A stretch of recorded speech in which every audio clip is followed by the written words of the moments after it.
put it simply, plugins power WordPress. But when a plugin fails, so does your site. With fully managed WordPress hosting from Nexus, you get carefully curated plugins that will save you from having to search the plugin database to find the right tools. And you'll never have to worry about managing or updating plugins again. Start building a site that loads ultra fast with instant auto scaling, visual comparisons, plus automatic plugin updates and platform updates. With fully managed WordPress from Nexus, better is built in. Discover Weglot, the simple translation solution for your website. All you have to do is add Weglot to your website. Select the languages that you need, and that's it. Your website is now available in multiple languages.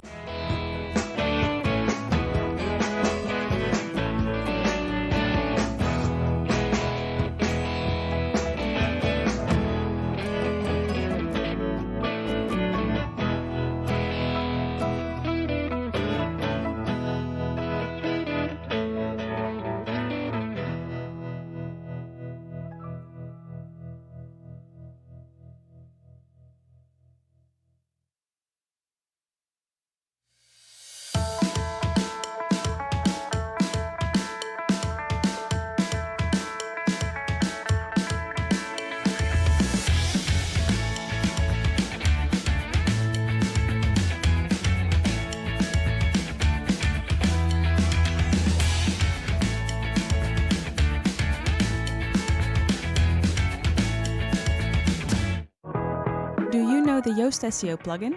The red, orange, and green feedback bullets that help you optimize your posts for the web? It runs on millions of websites. We try to make SEO understandable and accessible to everyone. Here at Green Geeks, WordPress works awesome.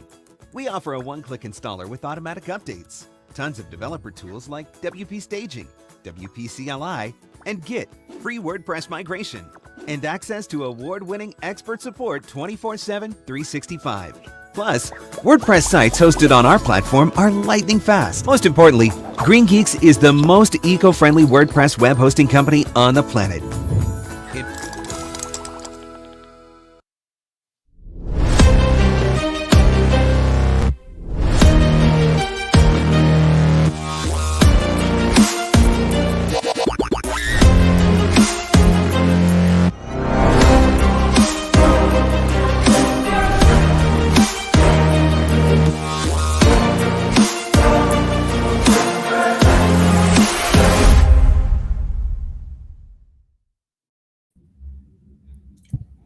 Hello, I'm Annette Bone. Welcome to this session. Welcome back. I'm Nate Finch. So excited to introduce our next session. Our next presenter is Robert B. McGinnis with Navigating Destiny, the map to navigate your life's deepest calling. Robert B. McGinnis is the CEO and founder of Soul Venturer, which is the world's first ever calling navigation company. Soul Venturer works with corporate professionals to help them navigate a smooth transition into their calling. They do this using a unique methodology that operates under a premise of having one gain crystal clear clarity on their mission first before ever deciding to monetize or when to leave their career. This particular methodology was created by Robert when he wanted to figure out how he could do the same thing for himself. Robert and Soul Venturer have been seen in many publications to talk about this process, such as Forbes, Entrepreneur, Disrupt, Thrive Global, ABC, NBC, and Fox.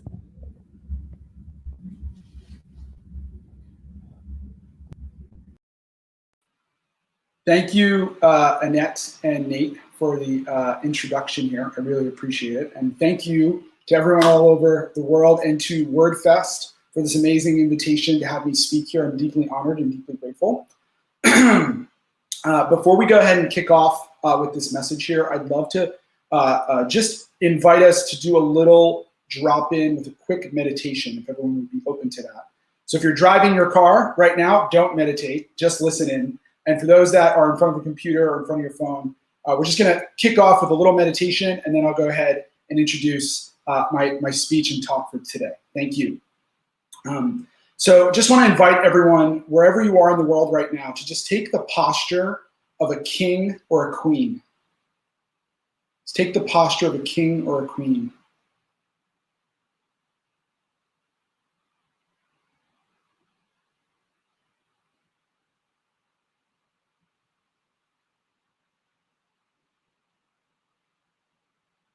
And in this space, we're just going to invite the intention that whatever happens during this message today, that you get exactly what you need, that you get exactly what you came here for, and that these words invite you into the next step of whatever life is calling you into.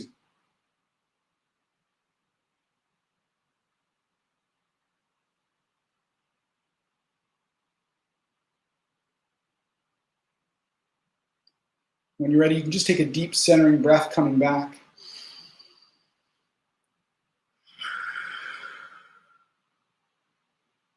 Thank you. What does it take? What does it take to navigate your destiny? This was the exact question I asked myself every day on a 3-hour round trip commute to work every day.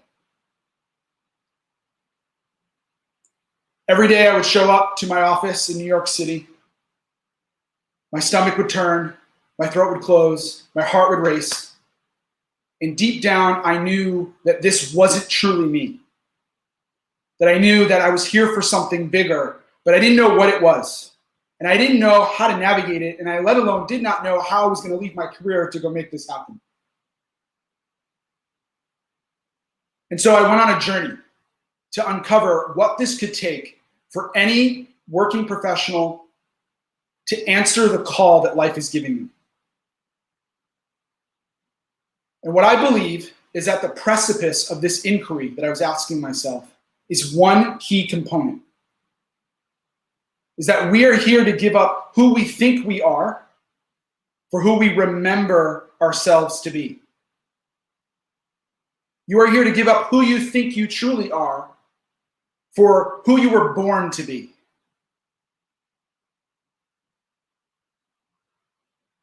So, what does this mean to remember? What I believe that it means to remember is, I believe it means that you can no longer negotiate with life. What I believe to be true is that we have this body and this human experience, and I believe we have a spirit. And I believe that we're here to bring them together and merge them together. And what I believe to be true is that when we merge them together, we become the walking, talking, living, breathing billboard of your mission, message, and truth that you're here for. And when you're just the walking, talking, living, breathing billboard of your mission, message, and truth that you're here for, there's nothing to market, there's nothing to sell, it's just who you are. Ultimately, we have what I call one identity. That's the soul venture identity. It's the venture that you were born for. It's the venture that's in alignment with your North Star. And I believe that there are certain people in history that we can look and call upon to learn about this journey from. And specifically, the people that I've learned from are some of the world's greatest prophets. And when you look back in history, historically speaking, when you look at Jesus, Buddha, Muhammad, Abraham, Moses, what did they all have in common? Well, what I believe to be true that they all had in common were a couple of 6 key components.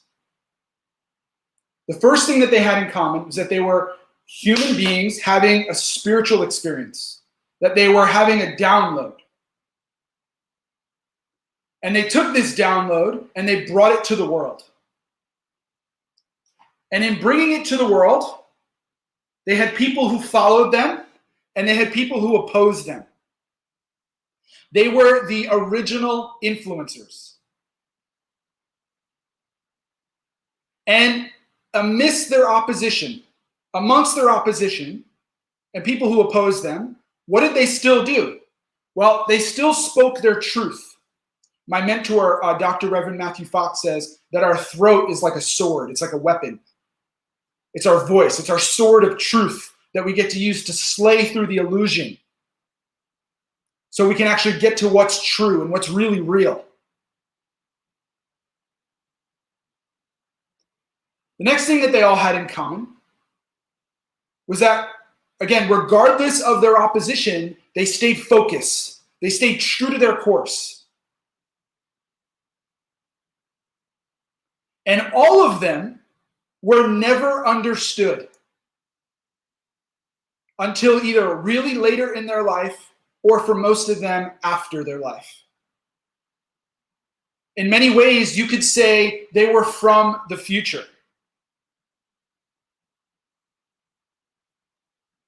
So I have some news for you today. You too are a prophet or prophetess. You have a vision. You have a destiny that you're here for. It doesn't make any sense. It's here to light up the world. It's here to light you up. And it's here to call you to play bigger in life. Now you're probably asking me, how the heck do I know all this? My whole life, I grew up having two polar opposite ends of my family. I had, just give me 1 second. So I had one side of my family was from the Middle East. My mother was born in Jordan. My mom was one of 10 siblings. They came here with absolutely nothing. And all of them became very successful entrepreneurs. All of my relatives. The other side of my family was a very small-knit spiritual family in northern New Jersey. My great uncle was a priest. My great aunt is a nun currently. And so I grew up having like these two polar opposite ends of my family. And I grew up having like this broad spectrum of seeing many different parts of the world and many different worldviews, you could say. And so within that, at a young age, I was very inspired to be an entrepreneur. And I had two business experiences at a young age, one while I was in college and one right out of college. And during my experiences, to keep it simple, I got my butt kicked. They were two of the most humbling experiences I ever had. And I am more than happy to say that even today, I'm still being humbled. But I kind of burnt out and I had entered a really dark period of my life because I had this vision that I was going to be this entrepreneur and it didn't happen. And so I was living at home. I had no money. I owed a lot of money. I was in a lot of debt. And I didn't really have a clue of where I was going. I felt really lost. I felt really in the dark, so to speak. And to keep it simple, I had to support myself. So in that process of going through my journey of learning to support myself, I landed a career role in sales at a company called Trustpilot in New York City. I did really well there. The first 6 months, I was the #1 rookie. I won their President's Club Award. I had gotten off to a really hot start, you could say. And then it was right at that 6-month mark where it was like that new car smell kind of wore off, right? That fresh car smell. That fresh office smell, you could say, kind of wore off. And I was feeling a loss of energy. I was feeling not only a loss of energy, but I was feeling like this wasn't really me. And I told myself, I said at that point, I would rather be back in my businesses losing money than being here. Because at least there, I felt more like myself. And so I went on this inquiry of like uncovering, man, like what would this take for me to get back into entrepreneurship, but to do it in a way that is such a novel way that's never been done before. And so I went on a journey of learning from some of the world's best. So Tony Robbins, his mentor, Dr. Donnie Epstein, Dr. Joe Vitale, who's in the movie The Secret, Dr. Daniel Brown, who's a Harvard psychotherapist, other top psychologists and spiritual experts I could find to uncover how can we navigate this word calling. Because as we're speaking right now, there are two massive movements that are happening. The first movement that's happening is that there's a new economy being birthed right in front of our eyes. And COVID, especially for those that are experiencing their work life during COVID, you probably know what I'm speaking to. And if you're here, you probably know that in this gig economy, right, the rise of the internet, the rise of social media, I mean, I don't have to tell anyone of you guys this. You guys already know this, right? It's actually making it easier, right? Actually, that's not the right word. It's making it, there are less barriers to enter entrepreneurship than ever in the history of humankind. Let's just put it that way. And it's still challenging for sure. And I believe that there's another movement happening. And I believe that there's a massive consciousness movement that's happening. And I believe these two movements right, the new economy and this massive consciousness movement that's happening are bridging and leading us all into a new standard and a new way of living. And I believe that new standard and that new way of living is called the soul standard. Meaning that if you're not doing something that's deeply aligned with your spirit, it's going to be really hard to find something sustainable for yourself and in the future. And so what the vision that I have and the vision our company has is to bring to you a map, which I'm going to introduce to you right now. And this map is this exact methodology that you need to navigate your calling and what you're here for. And there are 3 phases to the map. There's finding your path, there's clarifying your path, and then there's walking your path. So just give me 1 second here. I'm just going to load up my slides here.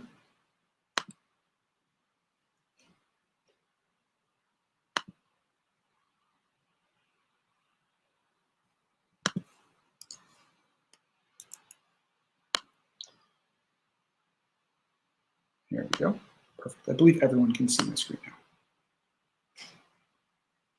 now. So these are the 3 stages to the map. Again, finding your path, clarifying your path, and beginning to walk your path. And these are the stages of what I call the Soul Venturer's journey. And I'm going to walk you through, and I'm going to give you very tangible, easy-to-use steps that you can walk away with that are going to help you begin your journey today, to at least be able to take the next step. So when we think about finding your path, what finding your path is all about is really finding your gifts. And when we think about what your gifts are, right, you have things that you were born with. You have tools, you have resources, you have a knowingness to you about a particular knowledge and wisdom. We call this wisdom. Knowledge, I believe, is what you learn. Wisdom is what we inherit and what we know to be true. So there's a difference between what we understand in our mind and what we know in our being. Your gifts are so natural to you that sometimes they're a blind spot. They're so close to you, they're so inherent to you that we often miss how good we are at our own gifts. And so one of the very first things that you can do to really listen to what your gifts are to actually ask some of your closest friends, family members, and confidants, hey, what am I inherently, naturally good at that surprises you the most about me? What am I inherently and naturally good at that surprises you the most about me?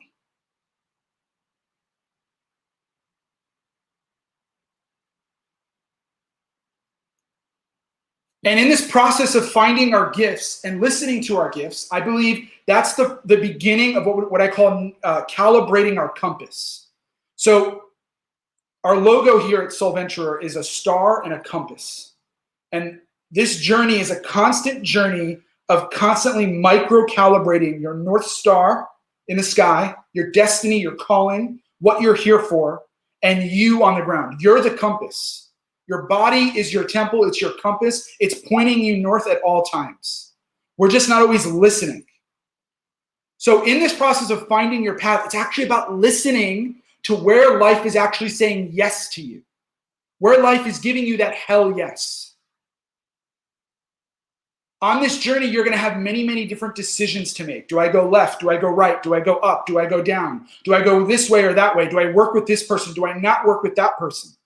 And all of those are just further inviting you to listen to your compass and where life is saying, hey, is this in alignment with my inherent knowingness and my gifts? And that is the framework, right? If your path had guardrails, right, this would be the doorway to your path. This would be the doorway and setting the guardrails and the boundaries for what's in alignment for your path and what's not in alignment for your path. The next stage is clarifying your path. Now, I want to just share a quick caveat here, okay? And the quick caveat here is that you're always going to be clarifying, right? Clarity is a never-ending journey, right? There's an infinite amount of clarity you can seek.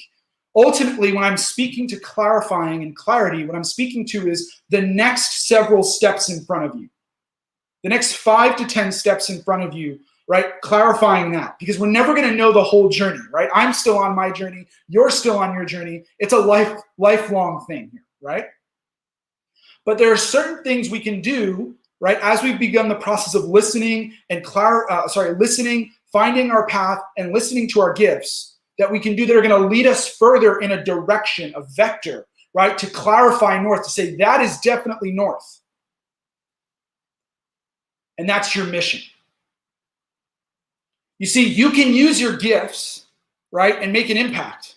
But if it's not for a cause that you feel really strongly about, it's not going to bring you enough energy. It's not going to light up your spirit enough to be able to say, this is what I'm destined to do. So you might be using your gifts right now, but it might not be in alignment for your mission. So some of the world's greatest creators that I look at and I admire, and I'm sure some of you also admire, like Elon Musk, Richard Branson, Steve Jobs, right? All of the world's greatest creative minds. When you look at what makes their creation stand out more than anyone else is that they have a clear mission statement that they stand for. It's crystal clear. They're crystal clear. They're embodied in that mission. They're living that mission. So when you look at, for example, Elon Musk, right? His mission is to lead humanity into the future through the power of advanced technology, right? He's leading us into the future. That's a mission statement. And every single one of his creations is in alignment with that North Star. So what can you do to further begin the process of really listening to what you're here for? And what this is about really listening and seeing, right, where there are obstacles on your path. So as you're taking your path, you're going to see obstacles. You're going to see boulders and trees that are along your path. And ultimately, every single one of them is a part of you being expressed on your journey that you haven't further deeply listened to yet. And so it's actually about going deeper into your obstacles. It's about going deeper into the parts of you where you have the most resistance. It's about honoring every single challenge in your life. And on the other side of that is a lesson.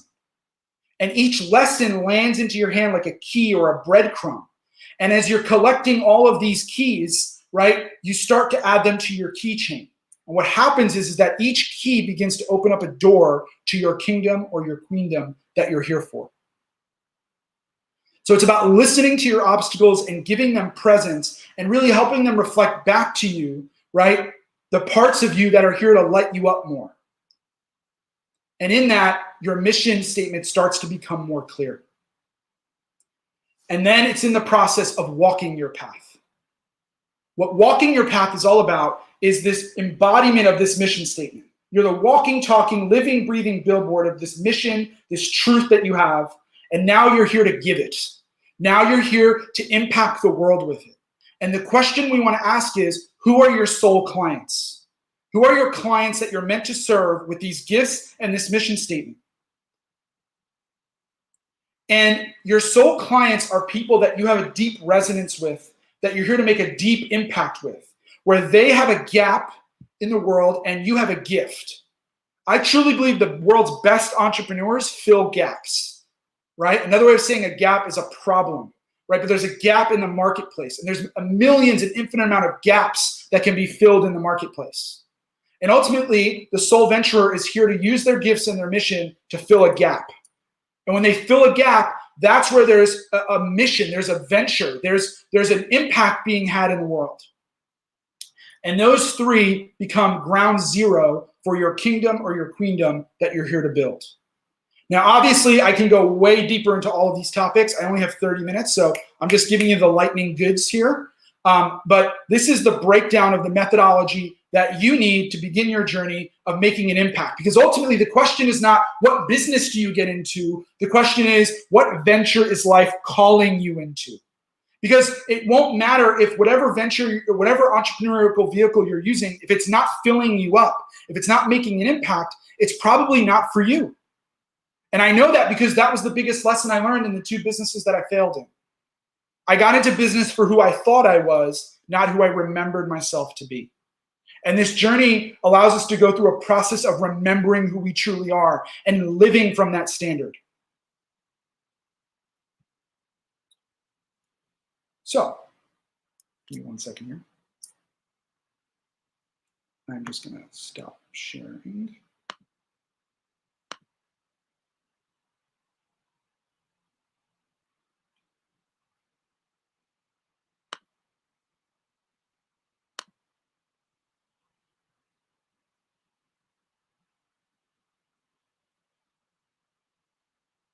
Okay, I just realized that whole time I did not press share.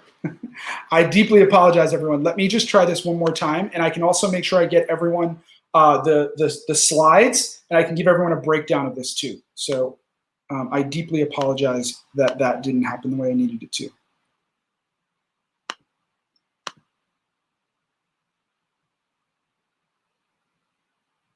Okay, it's saying Chrome has lost permission to capture my screen. Okay, I'm just going to carry on here, guys, and I promise you that I will make sure everyone gets all of these slides.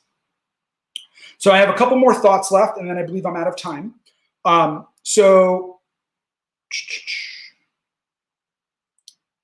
Yeah, okay. So what I just want to finish up with are the 3 stages of development that the soul venturer goes through as they're navigating their journey. And the 3 stages of development that each soul venturer goes through is the stage of knight or maiden, prince or princess, king or queen. So in this process of navigating this journey, of going from who we think we are to who we remember ourselves to be, is a process of, it's a rite of passage, this journey. It's a rite of passage.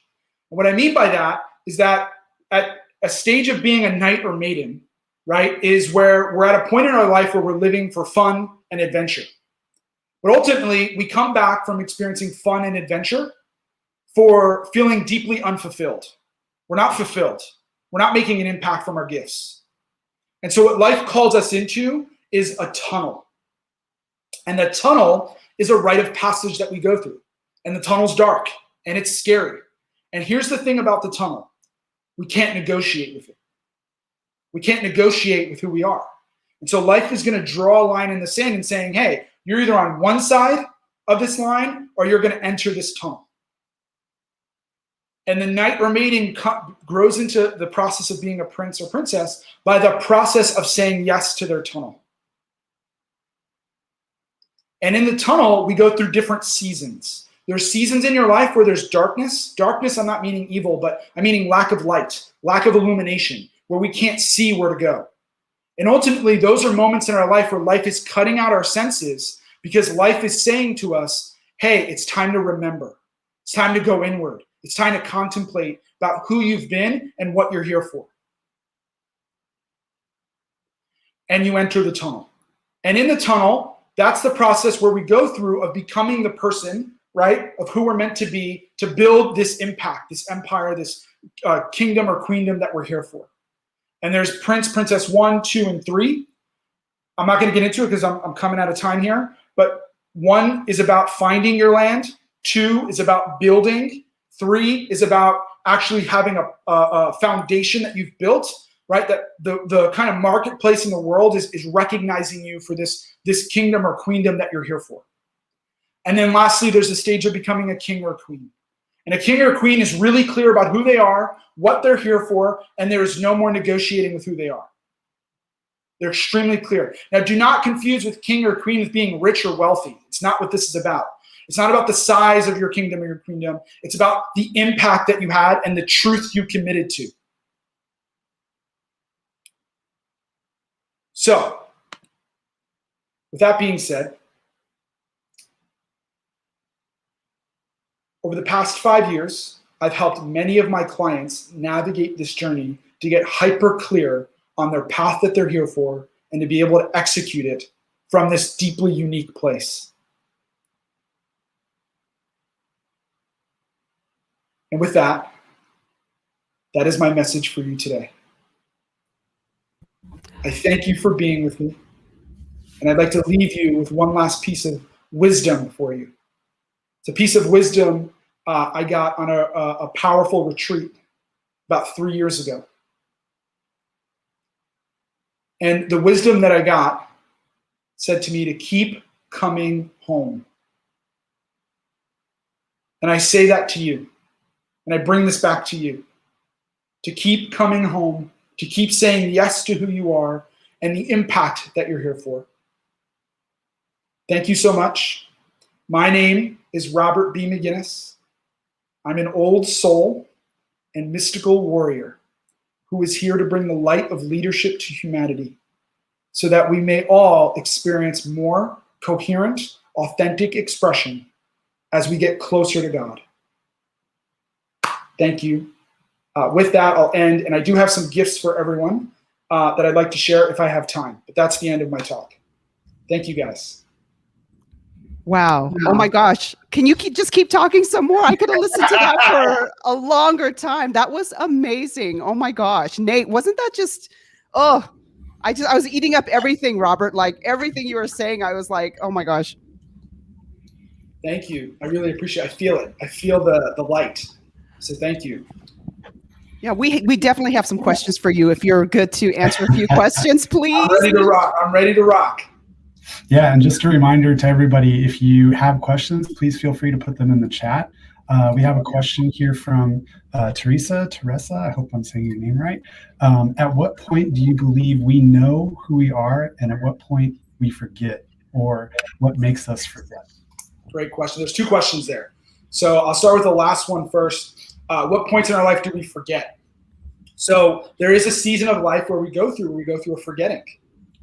And that's a period of our life where there's darkness. So we have seasons of our life, right? Life is seasonal, right? We have seasons of our life where there's lots of light. We have seasons of our life where there's lots of darkness. And again, I want to clarify when I'm saying darkness, I'm not meaning evil. I'm meaning lack of light, lack of illumination, lack of clarity.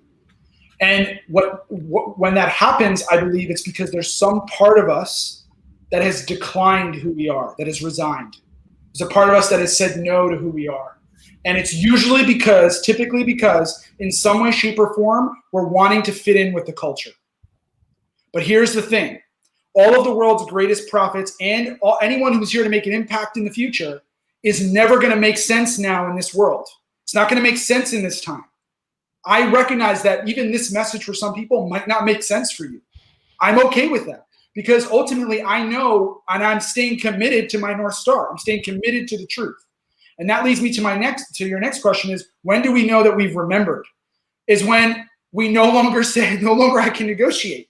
No longer can you negotiate with who you are. Say, this is North, and this is the path I'm going. And everything that is not in alignment with this path, I have to say no to.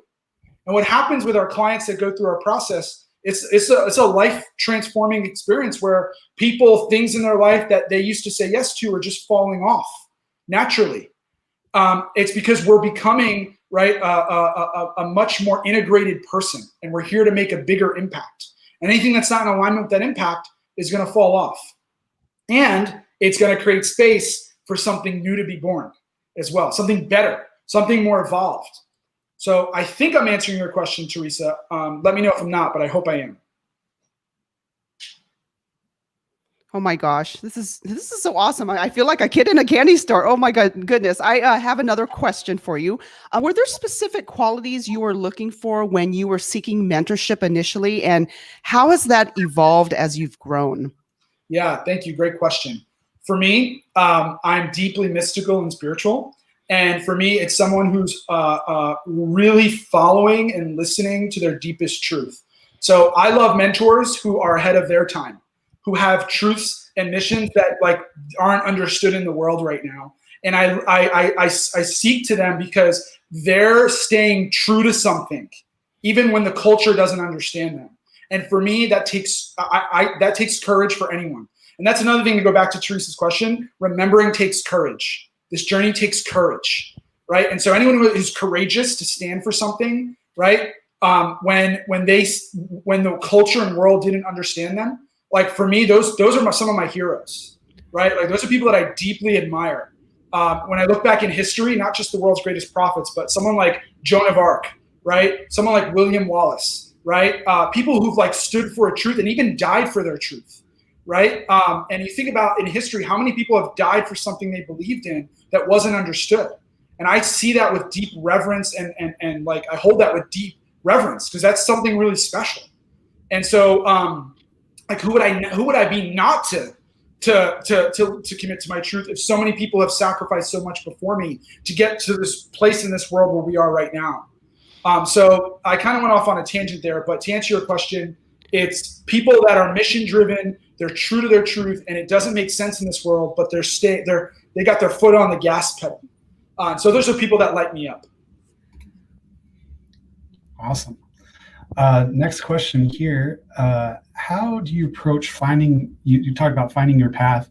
How do you approach finding your path when you're actually in a relationship with a partner or you have a family versus as a single person? How do you include others that are in, obviously around you in your community or in your family and stuff like that in all that when you have that versus just being single?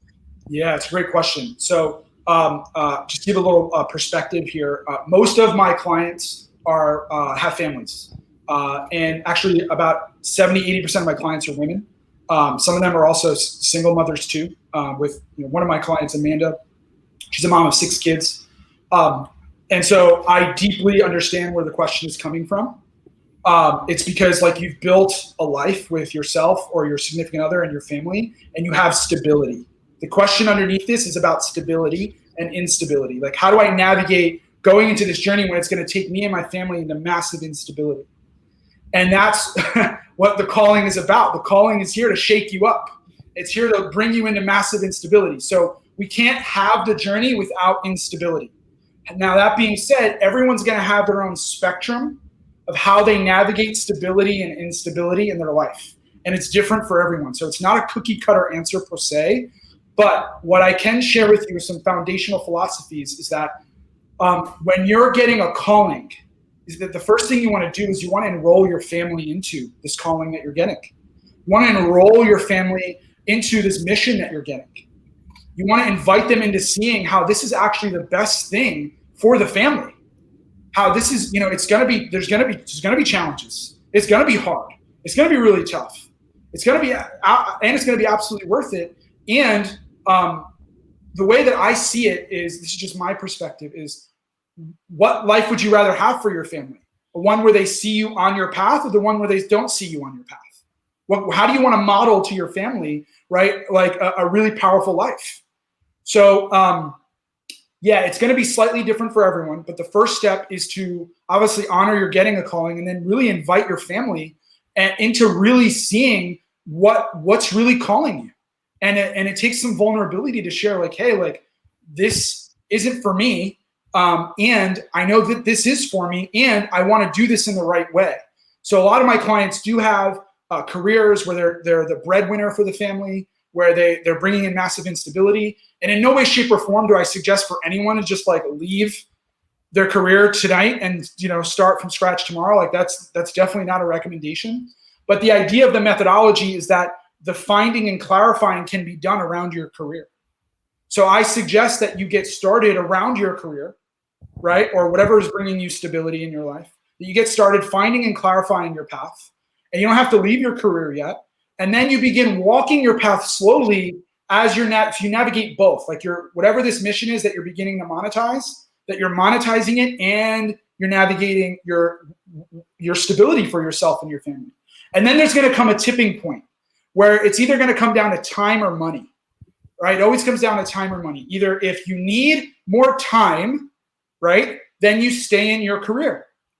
But if you need more money, then you stay in your career. But if you know that if all you had was more time, right, if you could free up more time, then you could replace your salary or you could get close to that number, right, and then you could go forward, then you say goodbye to your career, right? So there's a timing to it. It's different for everyone. It's a very unique, right, kind of case by case kind of conversation. But that's the overarching philosophy that I've shared with my clients. So I hope that helps. I tried to give a lot more there.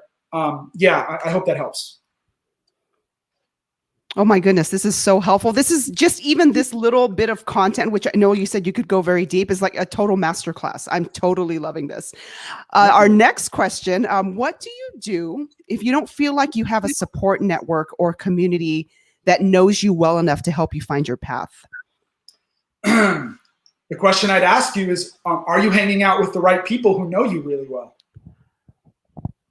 Is it them or is it you? So that's I'm just being really like direct with the person who's asking the question.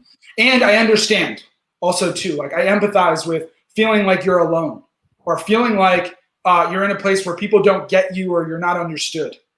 And the reason why you're probably not understood is because you're here to make an impact in the future that doesn't make sense in this world right now. And so what that means is that there's something really special to you that you're here for. And what it means is that it's going to take courage to say yes to it. And what that also means is that there are probably going to be people in your life that might have to fall off for you to create space and room for the right people to come on in. And what that means is that you're probably also still in finding. You're still finding your path. And so what I'd suggest is like to keep attending networking events, to keep getting really clear on your values, right? If you're valuing certainty right now in your life where you want everything to be certain, chances are you're probably not going to grow. You're not going to be able to grow as fast as you want. So what you need to value is uncertainty and instability. You need to put yourself in scenarios that you might make you a little uncomfortable, but it's going to challenge you to grow in the right way. So that's my initial thought. I'm being really direct with you because I feel your spirit and I feel what you're here for, and I feel called to challenge you. So I hope you accepted my challenge. And I hope you allowed me to just be okay with being really direct with your question here, because I feel that you needed it. So that's coming from a place of love. So I hope that lands. Absolutely. If there's just a real quick question, if the slides for your presentation and then any follow-up questions, what's the best way to reach out to you? Yes. So glad you asked. I have, I just had a gift that I wanted to just give everyone. So I have 2 gifts. For those that like to follow me, you can follow me on my Instagram handle at Robert B. McGinnis. I'm going to put it in the chat box here for everyone to see. So that's my handle on all my channels: YouTube, Twitter, LinkedIn, Instagram, Facebook. Just Robert B. McGinnis. You'll find me there. But definitely check out Instagram first. The other resource that I have for everyone is that I do have a Facebook group for those that would like to join, and I have a guided meditation link as well. I just wanted to provide the meditation link here. 1 second.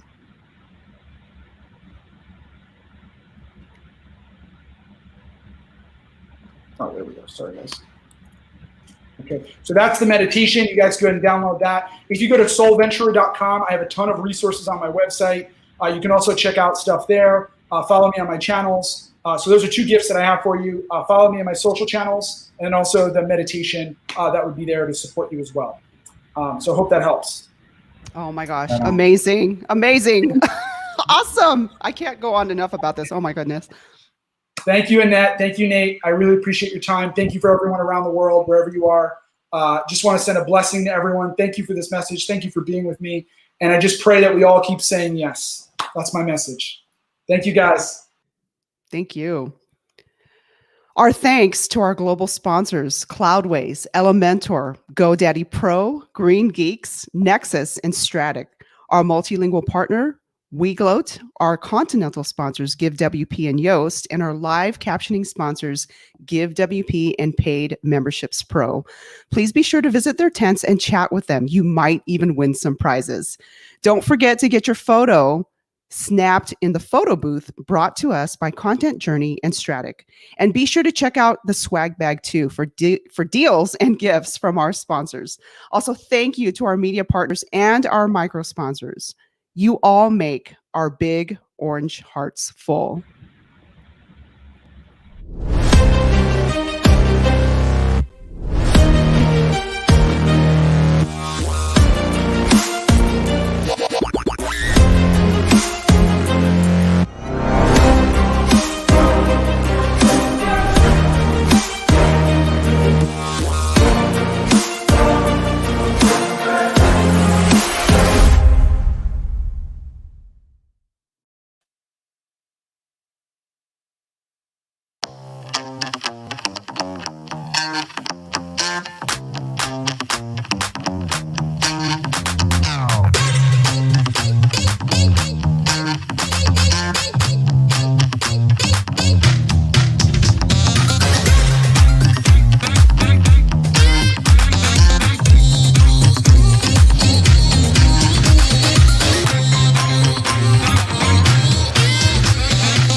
put it simply, plugins power WordPress. But when a plugin fails, so does your site. With fully managed WordPress hosting from Nexus, you get carefully curated plugins that will save you from having to search the plugin database to find the right tools. And you'll never have to worry about managing or updating plugins again. Start building a site that loads ultra fast with instant auto scaling, visual comparisons, plus automatic plugin updates and platform updates. With fully managed WordPress from Nexus, better is built in. Discover Weglot, the simple translation solution for your website. All you have to do is add Weglot to your website. Select the languages that you need, and that's it. Your website is now available in multiple languages.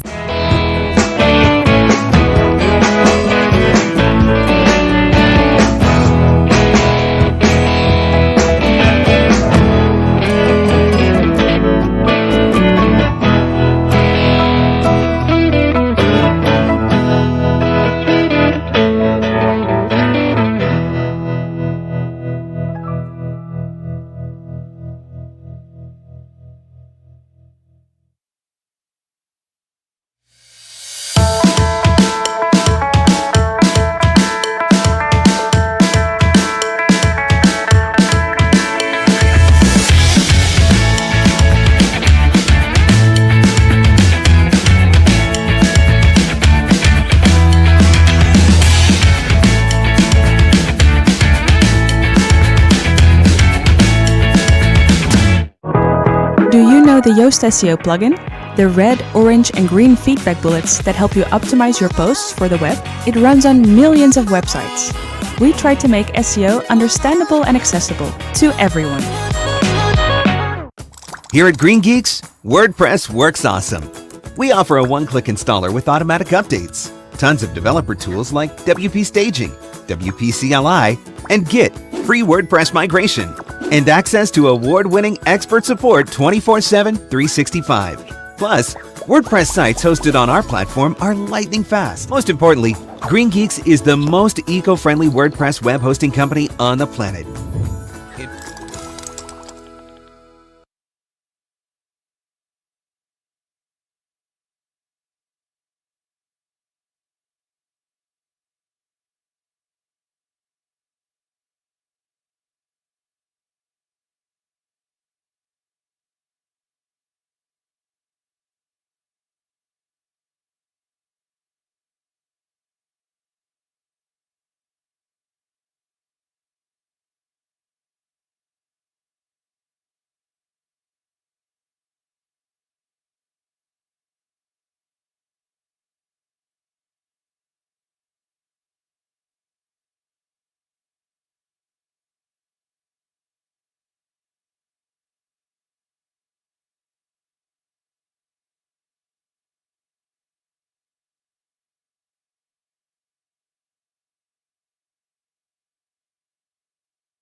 Welcome back, everybody. It's time for some lightning talks. So our lightning talks are presented by Topher DeRoja, Nestor Anguillo de Ugarte, and Devinder Singh Kaint. Topher's topic is the story of HeroPress. Topher DeRoja is a senior WordPress architect at Camber Creative, and he brings more than 25 years of experience as a web developer, over a decade of which has been spent building out WordPress sites. In addition, Topher curates HeroPress.com. Fun fact, Topher is responsible for making the official International Space Station Windows 95 desktop theme. He currently lives in Grand Rapids, Michigan with his wife, Kate, and 2 daughters, Emma and Sophia. You can find Topher on Twitter talking about e-commerce, web development, and general technology and culture. He's also a regular on the Make WordPress and Post Status Slack channels. 5 times fast on that one. Nestor's topic is, so then is WordPress secure or not? Nestor is a technology enthusiast, computer science engineer, and a web security geek. Living in Spain, satisfies his huge curiosity about cybersecurity by working remotely as a security analyst at GoDaddy Web Security and Sucuri. Where he's in touch every day with hackers, backdoors, strange cases, etc. Always with his mug of coffee and surrounded by his cats, which always give valuable feedback about his presentations. Devinder's topic, how to create a fast-loading, stylish homepage with blocks and CSS, is the next one. Devinder is a creative who loves to create online spaces powered by WordPress. He has been in the ecosystem for more than 15 years and focused on creating websites, digital products, courses, business coaching, email marketing, and content creation.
To put it simply, plugins power WordPress.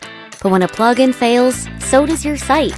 With fully managed WordPress hosting from Nexus, you get carefully curated plugins that will save you from having to search the plugin database to find the right tools. And you'll never have to worry about managing or updating plugins again. Start building a site that loads ultra fast with instant auto scaling, visual comparisons, plus automatic plugin updates and platform updates. With fully managed WordPress from Nexus, better is built in. Discover Weglot, the simple translation solution for your website. All you have to do is add Weglot to your website. Select the languages that you need, and that's it. Your website is now available in multiple languages.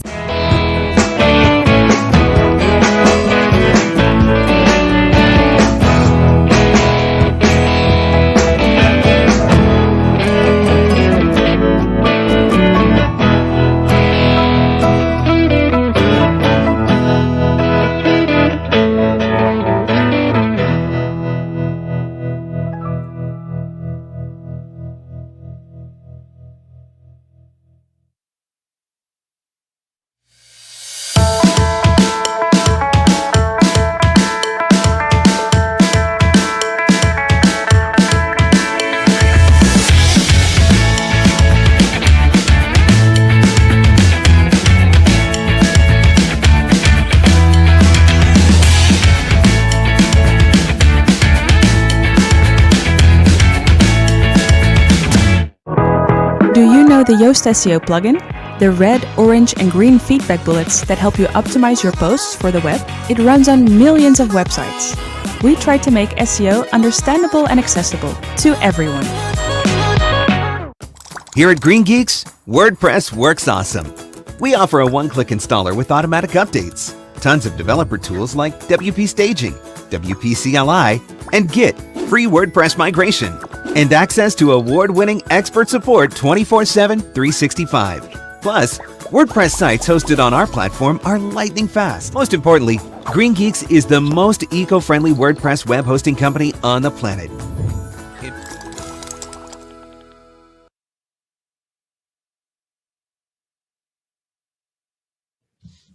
Hey Topher, how are ya? Doing all right. How are you? I'm good, thank you. So Good. I wanted to talk to you a little bit about HeroPress.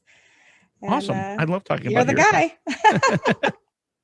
So the first time I ever saw you was on stage at the first WordCamp US, and you were talking about HeroPress and how you were telling stories about people who are in WordPress around the world. So tell us a little bit, like we have a 10-minute time limit today. So a little bit about how you got started and what's brought you to today.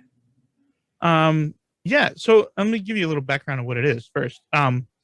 HeroPress is a collection of essays from people all over the world who write about how they've leveraged WordPress to make their lives better in some way. So we've got essays from single moms who can stay home and have a great job, stay home with their kids and not have to put them in daycare. Older folks on their third or fourth career, people from repressed economies, making good wages remotely, and sometimes people who just get to choose the life they want, people who want to live nomadically or anything. It's really flexible. And so it's just everyone's stories. Everybody has a story and they're all good. It got started it officially started in 2015. The story starts at the end of 2014. The guy who was who owned the company I was working for came to me and said he wanted me to build something new for WordPress. And I asked him what it was, and he said, "That's your journey to discover."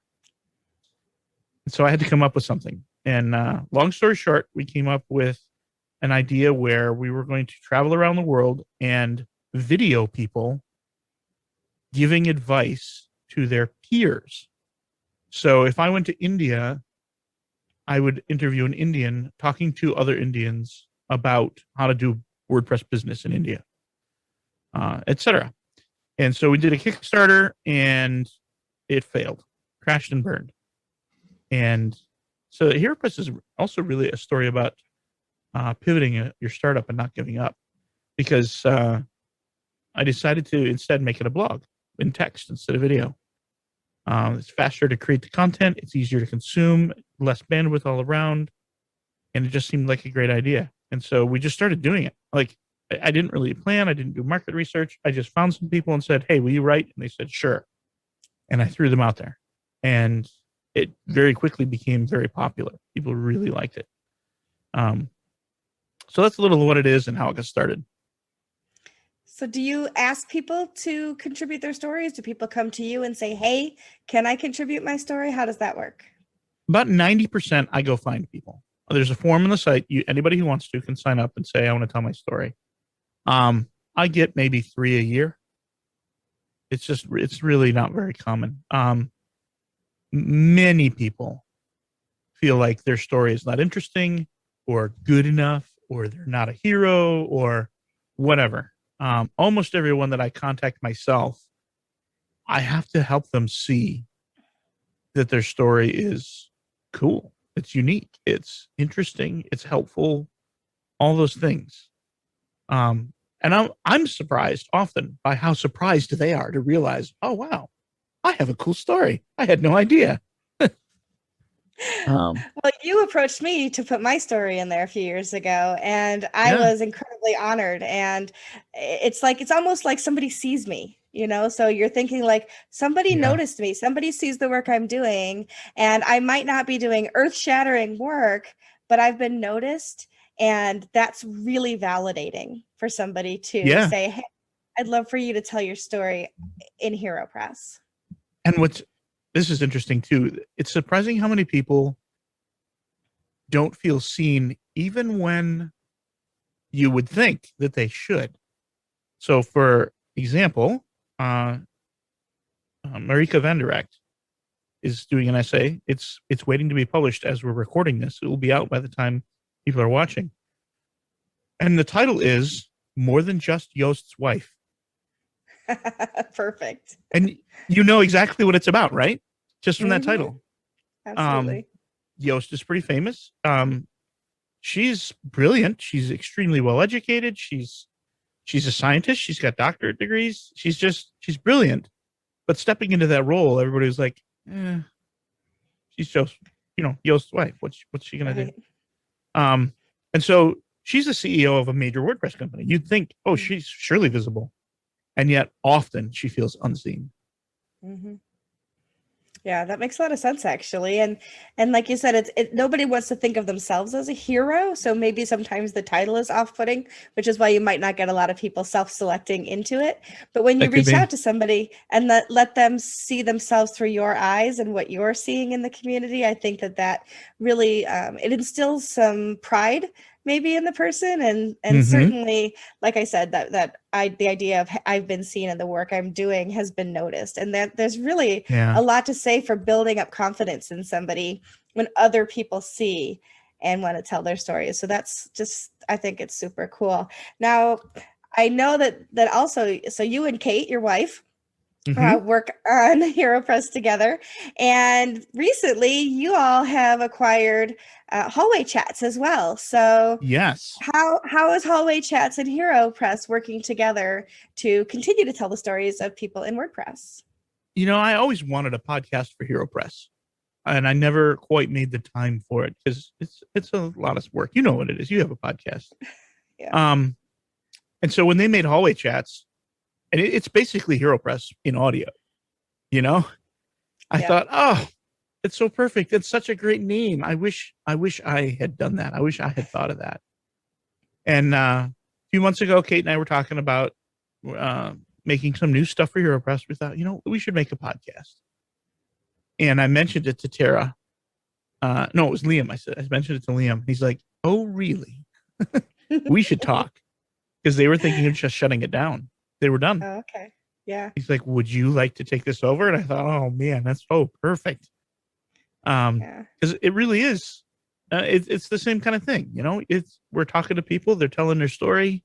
It's just an audio instead of text. So we've recorded 3 now and published 1. We're going to get another one out this week, and then maybe next week we'll see the next one. That's great. That's exciting. And so if people are interested in being on hallway chats with you, is there a way for them to do that as well? Yes, you can go to hallwaychats.com and there's a little form to fill out to be on it. Excellent. And if somebody wants to recommend somebody, so if I know somebody whose story should be in either one place or the other, how do I recommend somebody for either place? Same form for either one. Okay. You can just fill it out. Good. Recently, it's funny. Someone filled out the form recently on HeroPress, and he started off like telling me all about the stuff he'd done in WordPress and awards he'd won, and I was a little put off. But then he pivoted completely, and he didn't want to write about himself at all. He wanted to write about his dad. This is in Bangladesh. His dad, long after retirement, he was a mathematician, a teacher all his life. After he retired, he saw his son working on WordPress and was like, could I publish stuff? He said, yeah. So he published thousands of mathematics courses online. And wow. Like in only a couple of years, he had 1.5 million page views. And it was the joy of his retirement. And he died 3 months ago. Oh, wow. And so this guy wants to write about his dad and what WordPress enabled him to do. It wasn't a job. It didn't make him money, but it changed the lives of tons of people and fulfilled his own life. And that's what's pretty cool about HeroPress and now Hallway Chats too, is is it's not that HeroPress and hallway chats are changing the lives. It's that you get to tell the stories of the people who are Yes. changing lives and whose lives are being changed because of this amazing tool that we have called WordPress, but even Yep. more so the community that's built up around it that we're all a part of. Yeah. So we're almost out of time. I do want to say, All right. give us those, how people can find you again. So how do they find you online, and maybe your Twitter handles? Yes. So there's heropress.com and at heropress on Twitter, hallwaychats.com and at hallwaychats. Then I'm at Topher1Kenobi. That's a number 1 in the middle. You might just want to look at the links under the video. There you go. Perfect. But I use that handle everywhere on the internet. So Slack, LinkedIn, last.fm, Instagram, everywhere. So you can find me there. So would you say that the moral of the story is that we're all heroes, and we're all heroes in our own world, and we all have a story to tell? Yeah, we absolutely all have a story to tell, and we should be our own heroes.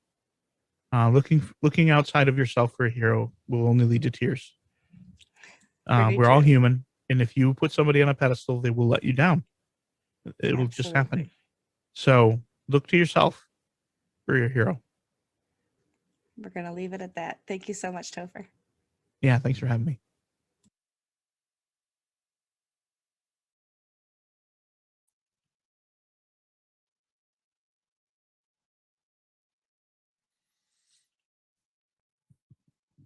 Hey, good afternoon. After this inspiring talk we have before this one, let's go into a more profane subject, which is cybersecurity or security as a short. So let's talk, or let's state if WordPress is secure or not, because this is a very, very typical question I always face. So let me introduce myself a little bit. I'm gonna be the defense and the prosecutor of this simulation of a trial. I'm Nestor Angulo. You can find me in Twitter as Farrar. I'm a very curious guy. I always asking questions, and I've been working in Sucuri since 2015, and since 2017 I was starting in the Gorari web security department. So let's start the trial. The defendant here is WordPress. Let's analyze if it is secure or not. And today is a trial hearing day. First of all, let's state the security factors. What we understand as security in a CMS scenario, right? So, for example, for WordPress or for any other CMS, we need that the content inside of the this CMS is protected. So not only the content, also the information. Not sharing. It is not sharing information with third-party companies as a default. It's hard to penetrate. Also use secure connections through HTTPS using SSL certificates. It has roles and permissions management, so you can set who can access to what. And it's frequently maintenance and DTCs to do that. And also there is a support which is effective. So here it's important to introduce a concept which sometimes we lose the focus in, right? It's the chain of trust. Every time you install a plugin, every time you install a theme, every time you put something in your website which is not done by you, is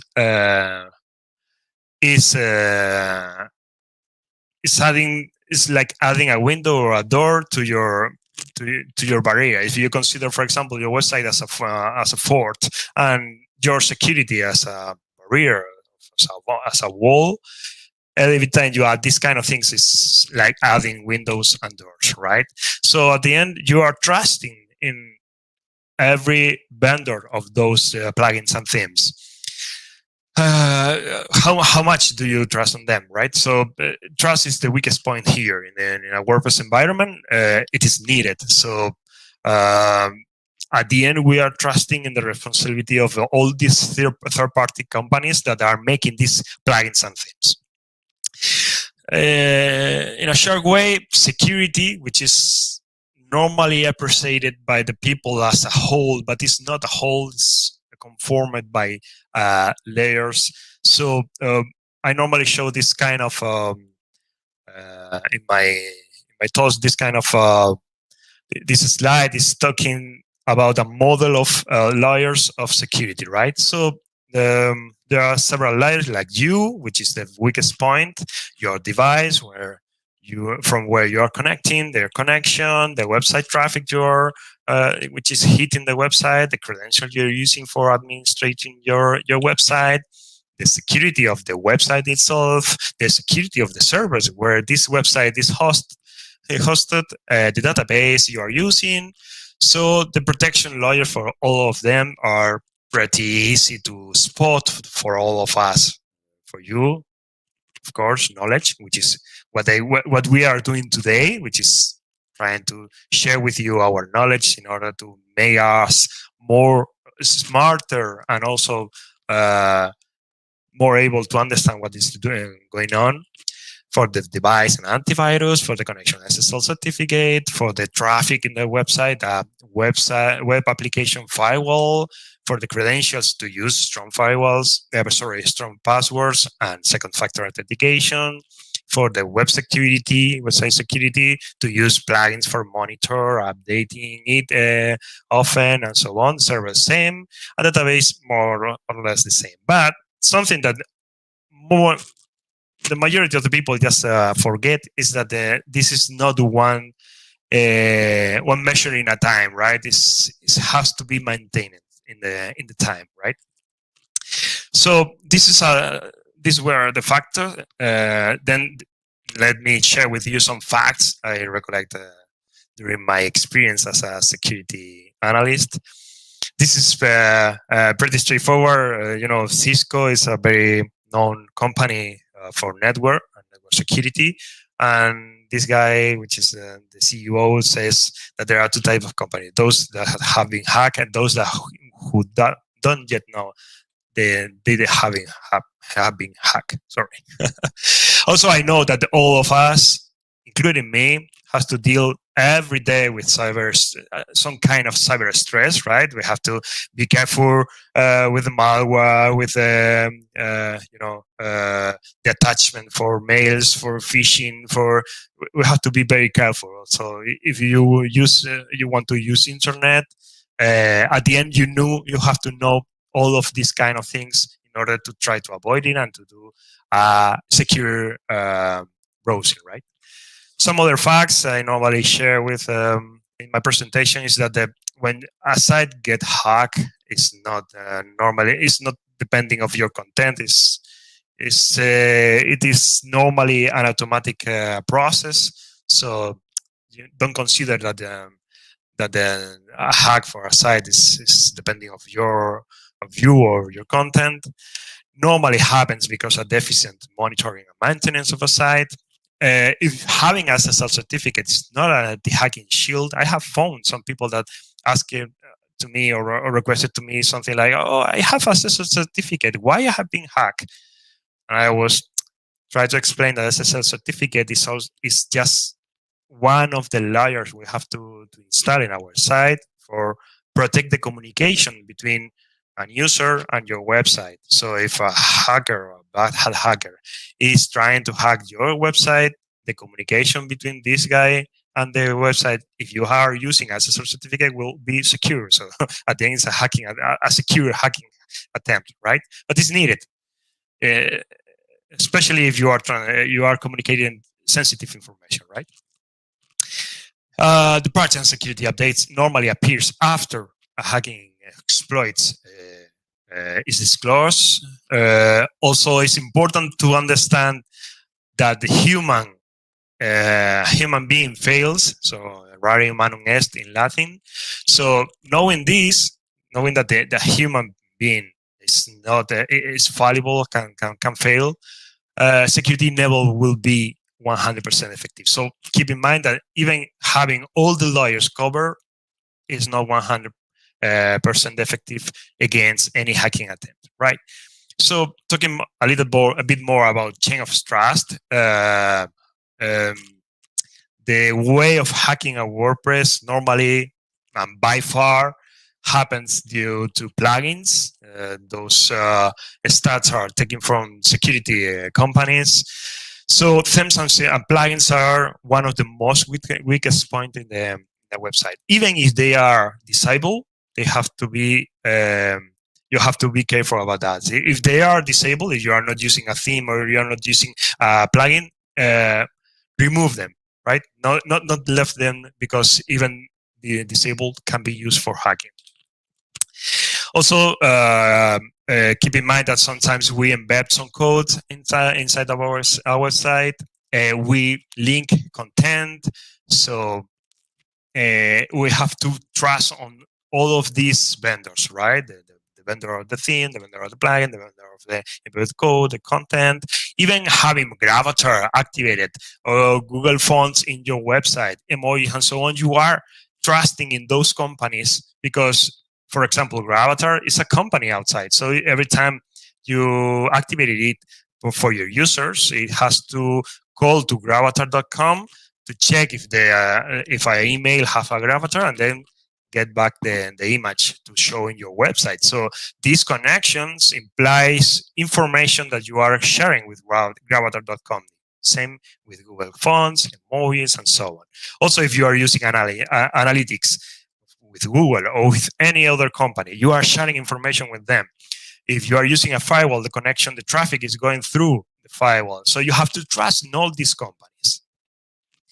That's important because the most plugins, the most layers, the more things you add to your website, the most companies you are trusting in. So every of them companies have a team of developers, quality checkers, and so on. And we have to trust that they don't fail. So you can imagine that it grows a lot every time you install something. For example, these were some of the most known hack plugins a couple of years ago, but this is just only to show you that the amount of installations of these plugins. This is a little bit outdated, but it's just to show you. So keeping in mind the factors of security we have talked about before, for example, in support and maintenance, WordPress does a very, very good job in this part because WordPress updates and have a clear roadmap. It's open source, so there are millions of potential developers around the world. It's one of the biggest communities in the world. The WordPress community is in charge of the support, so it is multi-language and it acts as a forum. And in some communities, the forums just get answered to any question in the same day. Talking about roles, permission, and secure communication, WordPress has a role management, so it's okay for here, even if you are using the APA. Can be customized using plugins. Works smooth over HTTPS, secure connections, but the problem is that there is not HTTPS connection option inside of the WordPress by default. You have to install a plugin for this, and sometimes some handwork is needed. About information protection, privacy, and sharing with other third-party companies, by default, the sensitive information is coded, like, for example, passwords. WordPress doesn't share information that gets from your site with third-party. They put them in their conditions, as conditions, but they don't enforce you to use strong passwords, nor to second-factor authentication. You have to install a plugin here out of the box. It doesn't protect too much the privacy because you have activated the gravators, emojis. WordPress.com gets some information about your website by default. For example, the version you're installing, the PHP version you have, and so on, for the stats, and so on. And it doesn't give native support to GDPR, cookies, and so on. So and doesn't have any backup process, not audit tools. So some security features I'm missing here. So any CAPTCHA to avoid spam, CAPTCHA field, audit tools to backtrace if there is something bad, and something like to banning users in order to ban users that are trying to get into your website, for example, to avoid brute force attacks, right? You have more information in this link. You will have access to these slides after my talk. Yeah, there are some stats about the use of updates, but the most important part, the verdict, is WordPress secure? From my point of view, yes, but with reservation, right? At least all can be out of the box. So the problem here is that this is extremely easy to create insecure WordPress, right? You will need to trust in plugins, especially. Some of the bad actions we normally do is, use admin users. We see to use remember password, install plugins from websites, or not protecting using SSL certificate. And this is interesting, and I'm going to wrap up with this. So the believer risk. Believe that the perfect cheap hosting exists. Believe that the security is for paranoid, so others are in charge of it, and believe that your site content is not intended for any cyber criminal.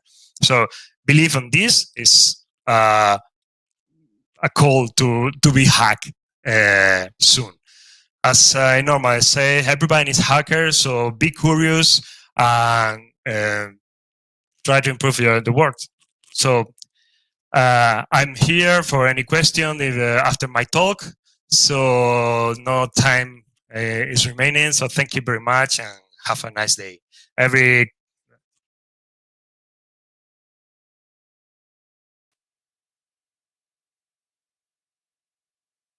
Hello everyone, welcome to my session.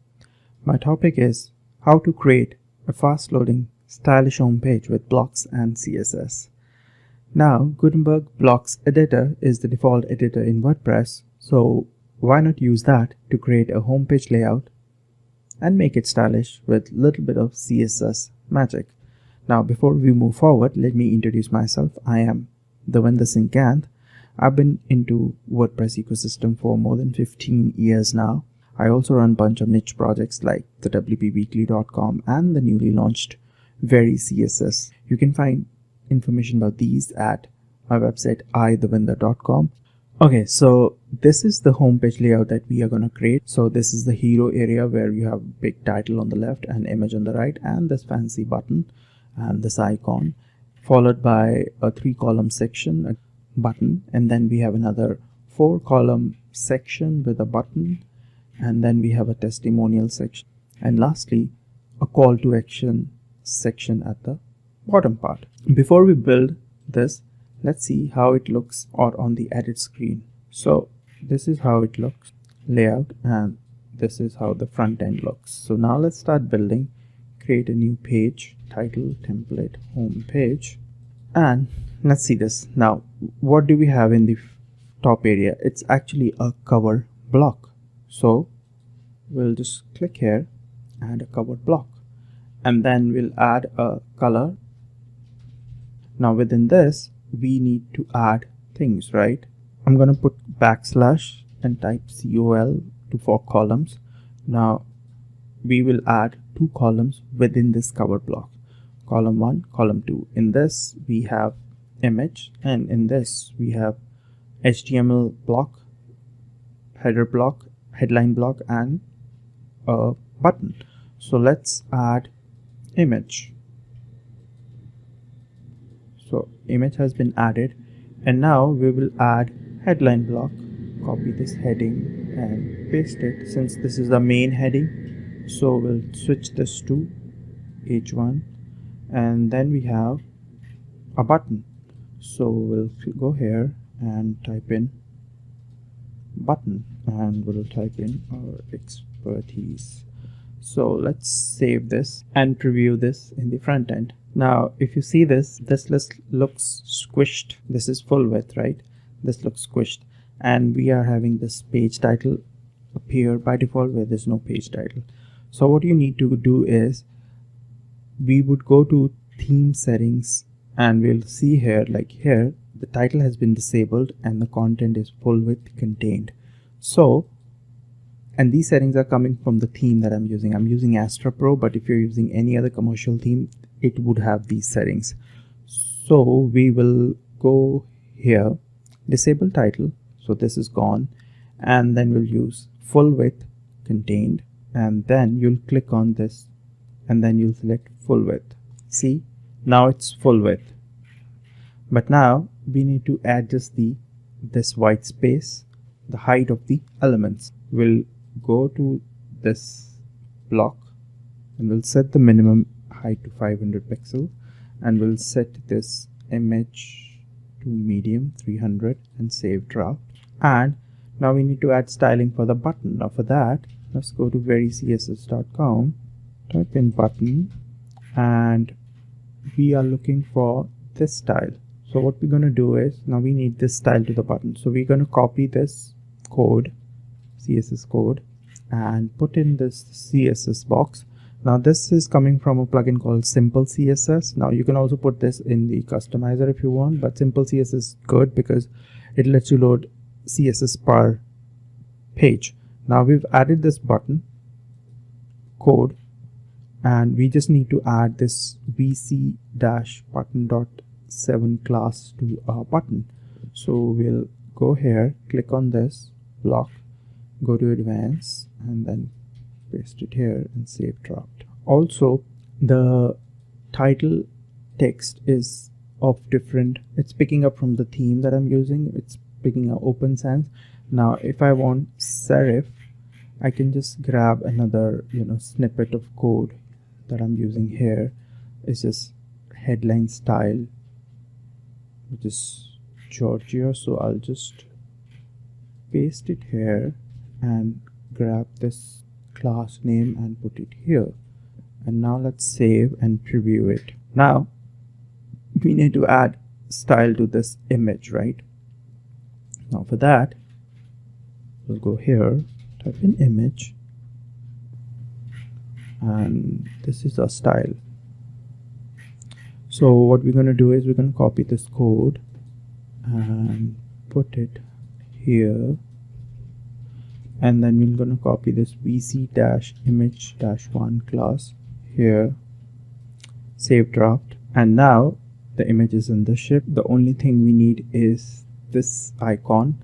So for this, I'll go to a website called remixicon.com. So I've typed check, and this is the icon we have, and I'll just select a color and then select this, and then just click on copy SVG code, and then I'll go back here, then I'll just type in HTML, go up, save draft. See, almost there.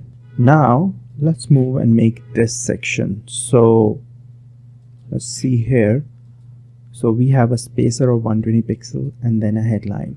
So let's move back and add a spacer of 120 pixels, and then we'll have a headline module which will say our services.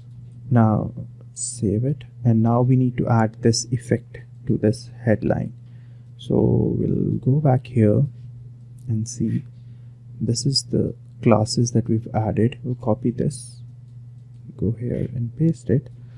Now headline style will add Georgia font style to this, but VC text 13 will get this styling done.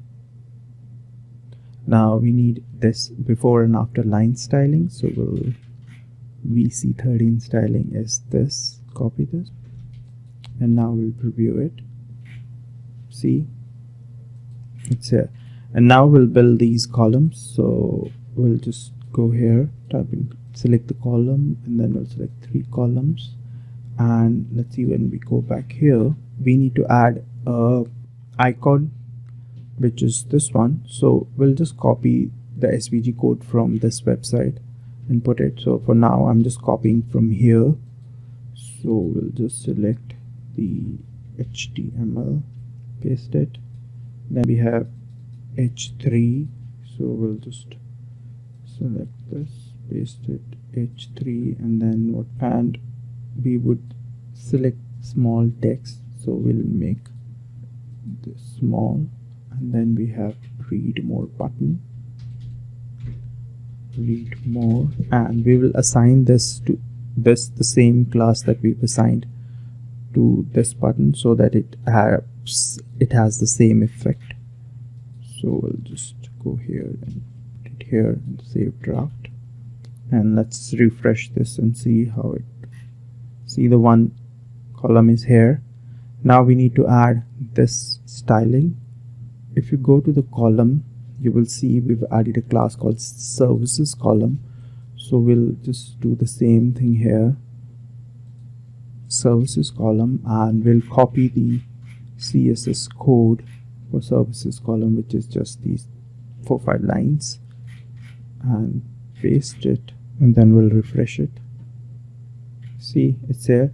And now we just have to duplicate this, go to the full column, and then just duplicate it, preview. So our 3 columns are here, and now we'll add this section. Again, this is a very easy section. So if you see, this is just a cover block. So cover block with a custom background, and make this full width, and then we'll add columns, 3 columns, add a image, and we also need to add a button under here which should say start a project. So start a project, first make it center. Since this is a very short session, so I did skip a lot of things in here. Any questions, feel free to ask me. Thanks for watching. Have a good day.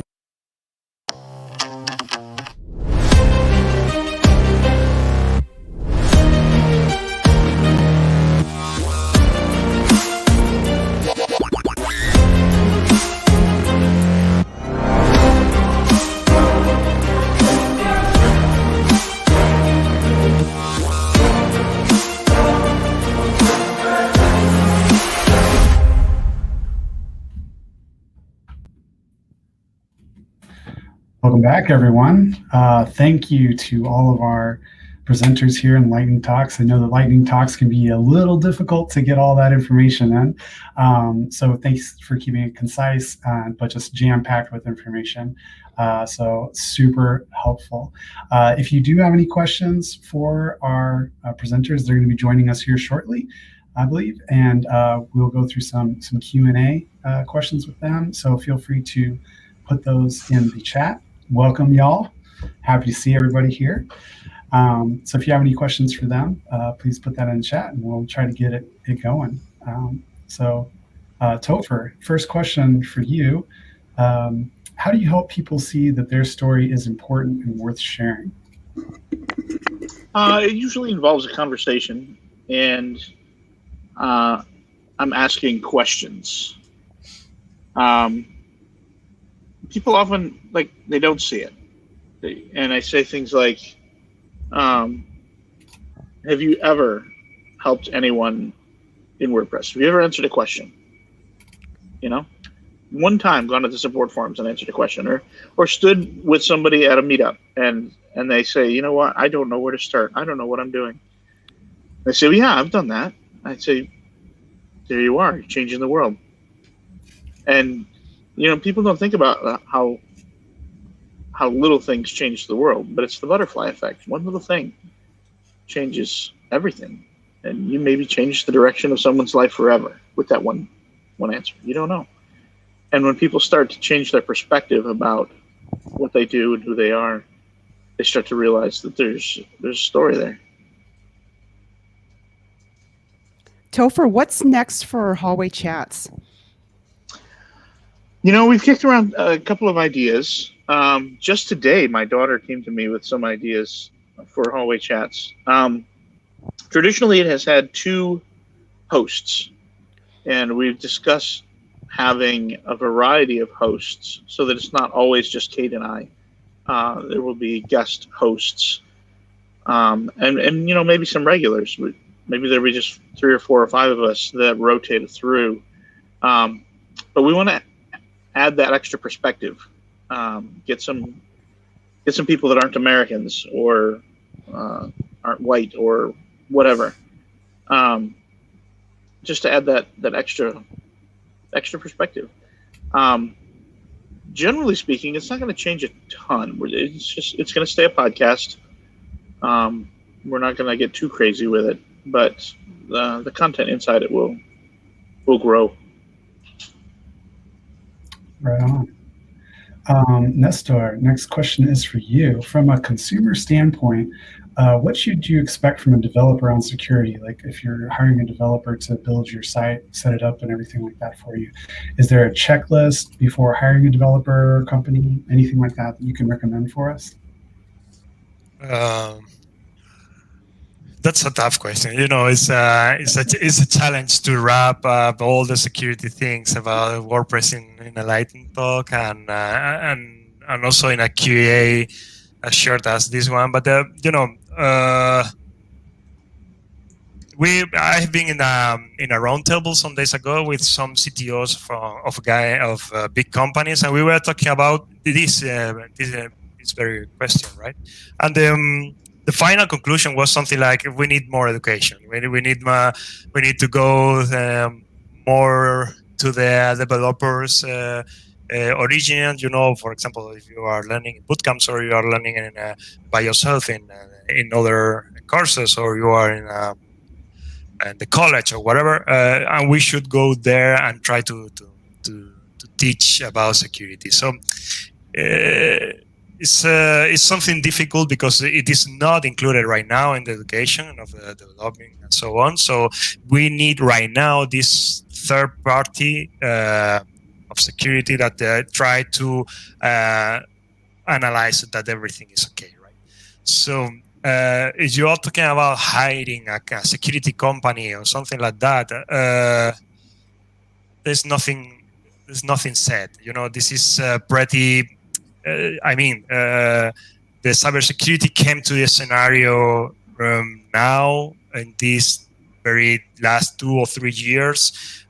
Even it is something important from the beginning, but this last 3 years it came with a lot of cybersecurity events and very, very spectacular ones. So now cybersecurity is more in the mind of the people. It's pretty difficult to say, hey, you have to hire this or you have to do this or whatever, right? It's a matter of test, try, and so on. Maybe if I can recommend specifically for developers, I will recommend them to do any course about ethical hacking. So seeing how bad hackers, bad guys hacks, seeing how they do, they can understand how they should protect their codes and how they should protect their sites and so on. So, but from my perspective, it would be something like, okay, learn how they do and then realize your own knowledge. Nice. This next question is for Devinder. Can you recommend another 2 or 3 other themes or plugins people can use to get the similar results to what you did in your presentation? Well, I used Astra Pro in my presentation, but you can use GeneratePress with exact same settings. You can use even Cadence with these settings. So all popular themes basically has those options of going full width on a page and hiding the page title.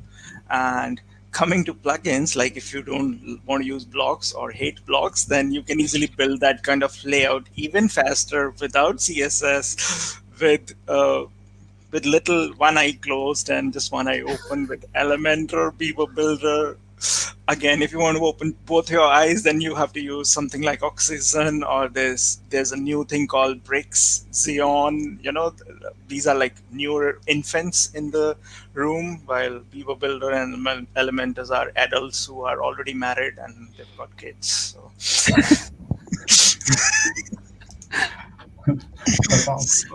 Yeah, there's so many tools actually that can build, similar kind of a thing. You can do that even outside WordPress.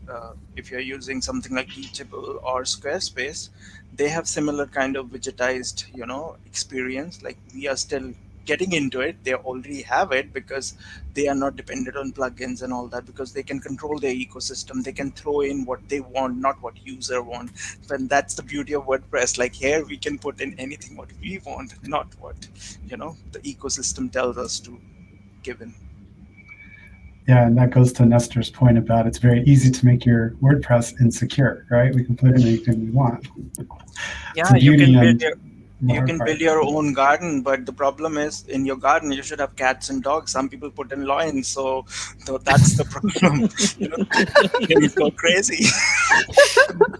Yeah, I'm totally against to install more and more plugins. As I mentioned in my lightning talk, this is just increase the trust, the change of trust, right? So yeah, the education is also missing. Like people say, oh, I'll buy a $5 hosting, install WordPress, then I install WooCommerce. Like that's already dead on arrival, but you still want to make it zombie by installing 10 more WooCommerce add-ons that will spread the plague, and the person cannot even load the website, and then they blame, oh, your hosting is so bad, right? I'm spending a little bit of money, but still it's bad. Totally. Right. Well, kind of going back then to Nestor, like you said, it's hard to make recommendations, but is there anything with all of this in mind? Are there maybe, 1, 2, or 3 kind of low-hanging fruits, easy steps or simple steps people can take today to help make their site a little more secure if it's compromised or has a lion in it, for example? For me, that's pretty difficult, but for me, the 3 steps or the 3 measures should be a must in a website, which has the highest impact in your security of your website is backups. So people just forget about them until they need it. So having a good hosting behind that makes a good backups, or a plugin, or you are doing by your hand or whatever, is for me is essential. The second one is have a WAF, website application firewall. This is a very unknown measure that people thinks that the firewall is the same as the antivirus firewall they have in the computer, but it's not the same. At the end, it's redirecting all the traffic that hits your website. It's just going through other server which analyze all the connections, and then those that have been that haven't triggered any of the security measure or any of the security alarms. Okay, so then hit your website.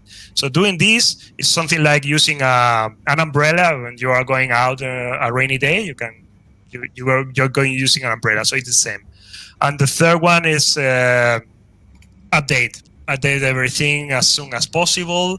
I know that if there is any sysadmin or operator here will disagree with me, because upgrading sometimes introduce the insecurity of getting down your website because something is because any incompatibility or something like that. But I always tell them and to all the people, try to think about the cost of being hacked, because if there is any update, it's because there is an exploit out there, or there is a disclosure of something, a vulnerability that can be exploited. So every time a security patch or an update is coming in, you should install as soon as possible. If the site gets down, you can repair it in a couple of hours, or you can roll back using a backdoor backup or whatever. But if you get hacked, you have to do much more stuff, and you will you're gonna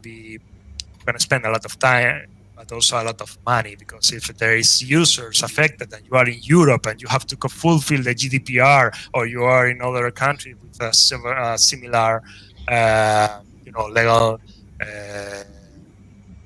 legal framework about this, you will have to contact police or the department that should be contacted depending of the framework, and maybe you can be fined. So at the end, it's a matter of cost.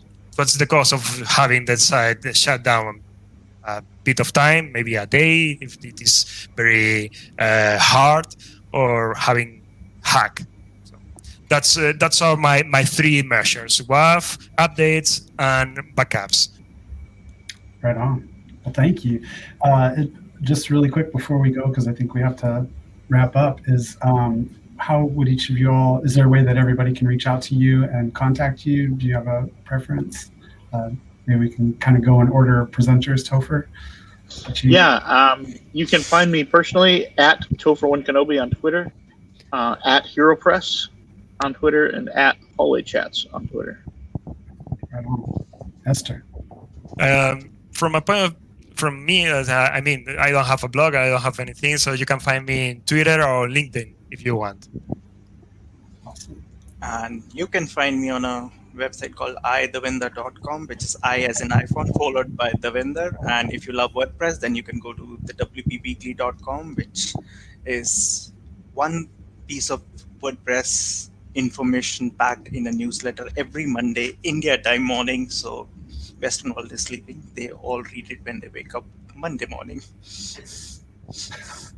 Awesome. Well, thank you all so much. And I'm sure that you'll be around in like the community areas or in Slack or everywhere else as well. So feel free to reach out to them if you have any more questions. Just want to say thanks for us.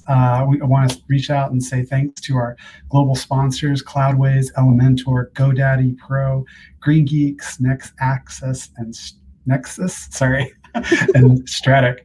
Our multilingual partner, Weglot, and our continental sponsors, GiveWP and Yoast, and our live captioning sponsors, GiveWP and Paid Memberships Pro.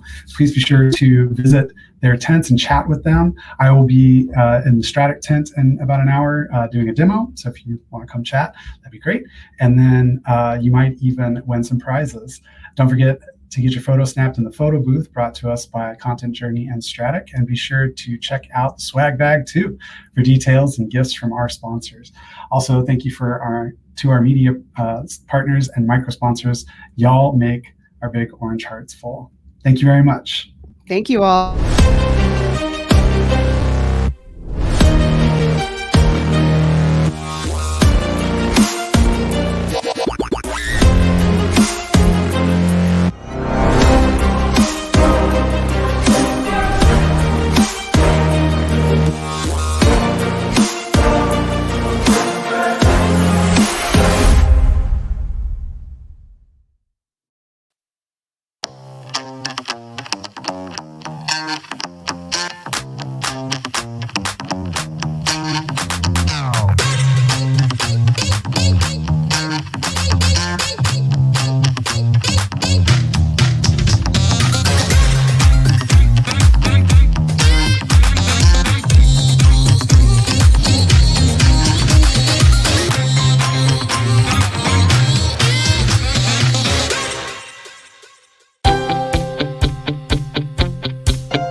Put it simply, plugins power WordPress.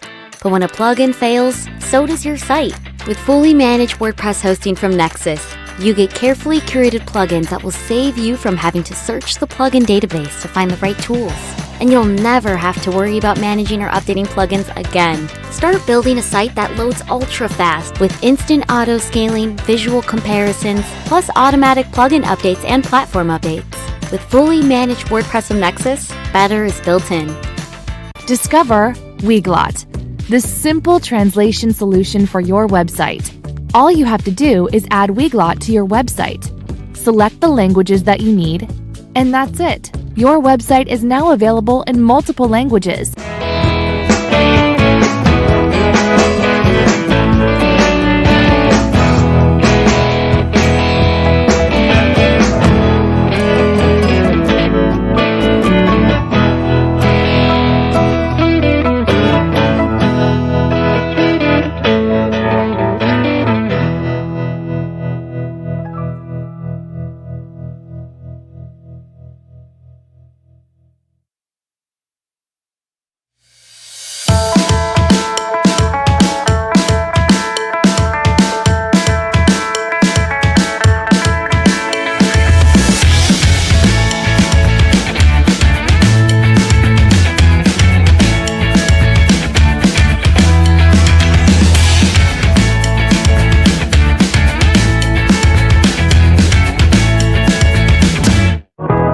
Do you know the Yoast SEO plugin? The red, orange, and green feedback bullets that help you optimize your posts for the web? It runs on millions of websites. We try to make SEO understandable and accessible to everyone. Here at Green Geeks, WordPress works awesome. We offer a one-click installer with automatic updates, tons of developer tools like WP Staging, WP CLI, and Git, free WordPress migration, and access to award-winning expert support 24/7, 365. Plus, WordPress sites hosted on our platform are lightning fast. Most importantly, Green Geeks is the most eco-friendly WordPress web hosting company on the planet.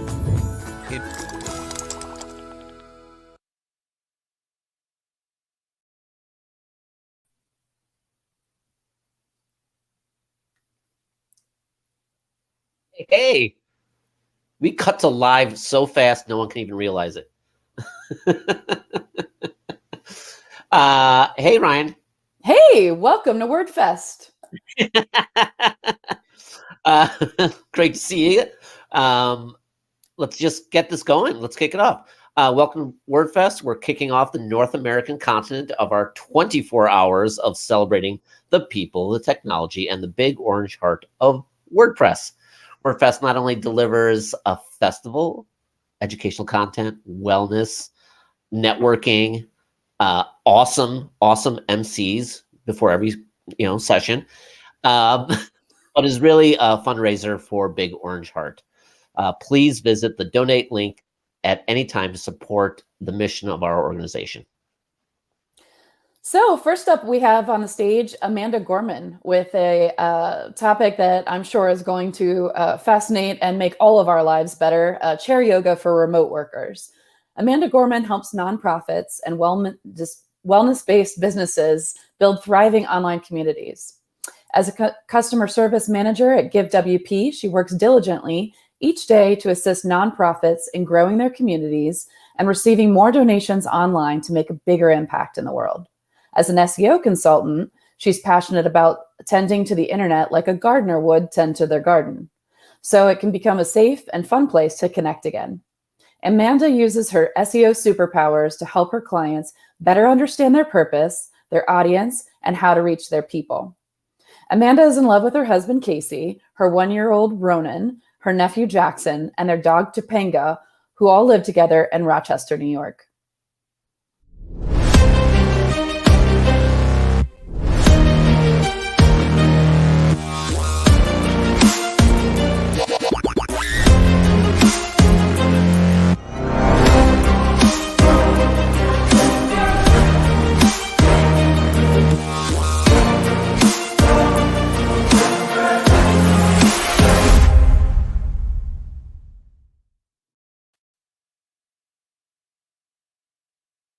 Hi, I'm Nick from WP Buffs. We provide 24/7 WordPress maintenance and support for individuals, businesses, and white label partners. Whether you need someone to safely update your website or you need some serious help making your online business run smoothly, WP Buffs has your back. From website admin to actually installing WordPress, EasyWP takes care of all the technical hard work, so you can get started right away, publishing content, building your ideas, and growing your online business. EasyWP, WordPress made easy.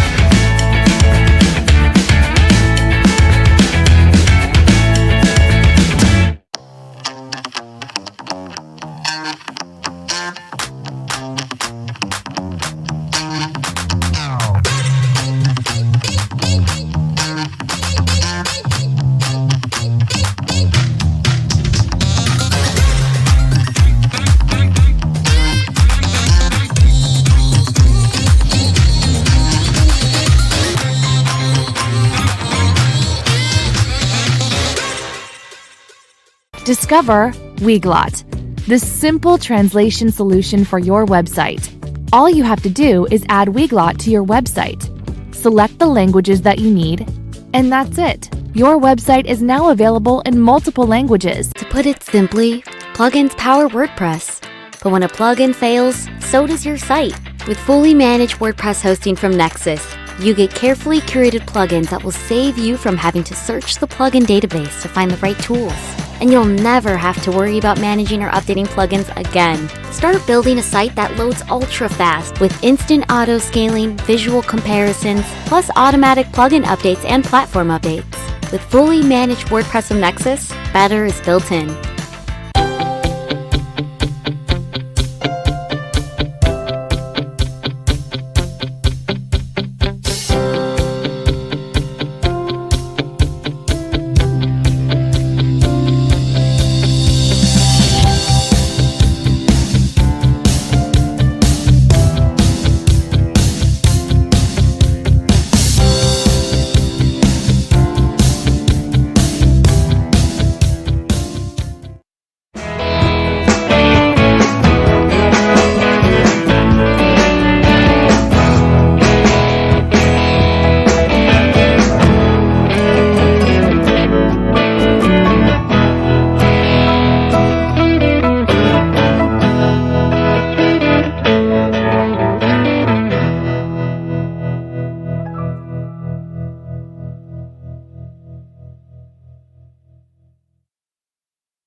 Here at Green Geeks, WordPress works awesome. We offer a one-click installer with automatic updates, tons of developer tools like WP Staging, WP CLI, and Git, free WordPress migration, and access to award-winning expert support 24/7, 365. Plus, WordPress sites hosted on our platform are lightning fast. Most importantly, Green Geeks is the most eco-friendly WordPress web hosting company on the planet.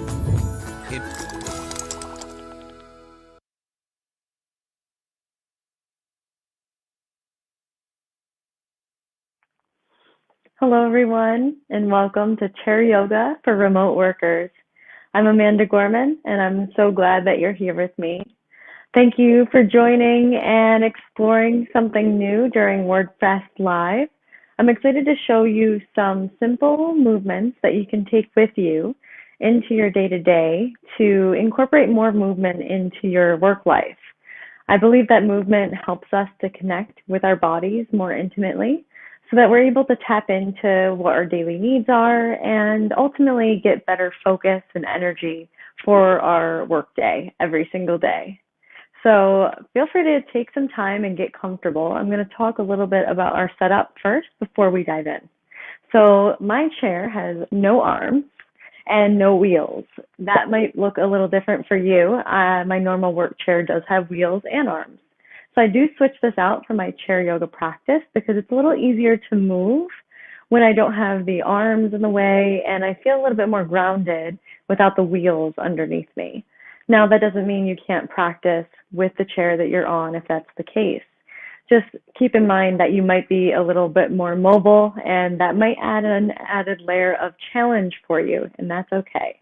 So use what you have. If you do have a moment to switch out your chair with maybe a dining room chair or a folding chair, I encourage you to do so. Otherwise, what you have is great. So I also have a blanket underneath me. I like to fold a blanket of any kind just to raise my hips up a little bit higher on the chair, especially some of those typical work or desk chairs. The hips kind of sit back into the grooves, and that rounds our low back or our pelvis, kind of tucking under, causes that rounding sensation in the low back. So when you have a little bit of support underneath your hips, you can sit up a little higher and find a little bit more length through your spine. So let's dive in. Find your feet on the floor. If that means you need to sit a little closer to the edge of your chair because you're short like I am, then make the adjustment that you need to ground the feet in all four corners on the ground. Start from there. Really press down through the feet and feel your legs start to wake up. Spread the toes. Really activate all four corners, pressing down. Feel the muscles of the legs starting to grip the chair. And then start to feel where your pelvis is on the chair. Do you feel your tailbone really tucked under? Or maybe you can untuck it a little bit more, kind of sticking your bottom out more. Just to find a little more opening in the front of the body, the belly, the rib cage pulling up, the sternum pulling up, and the crown of the head reaching up towards the ceiling. So I want you to create as much space here in your spine as you can, thinking about making yourself the tallest possible version of yourself.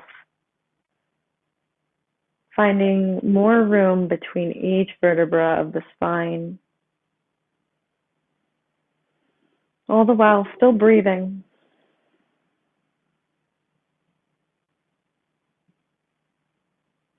Keep that height. Maybe your eyes close naturally, or you find something to stare at, to focus on. Relax your jaw.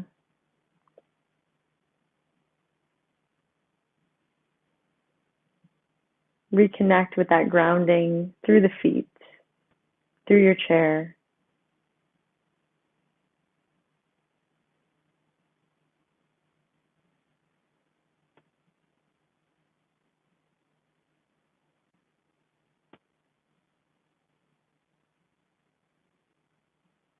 Bring your attention to your breath.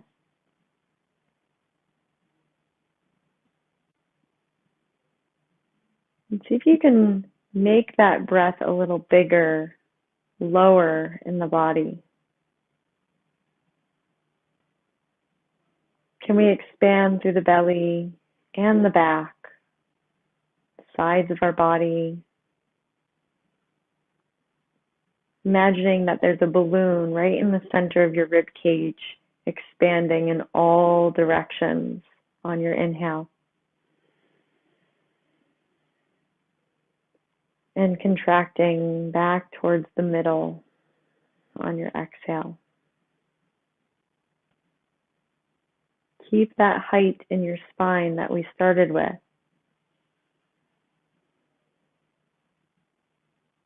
And keep that inhale expanding in all directions, letting the exhale come.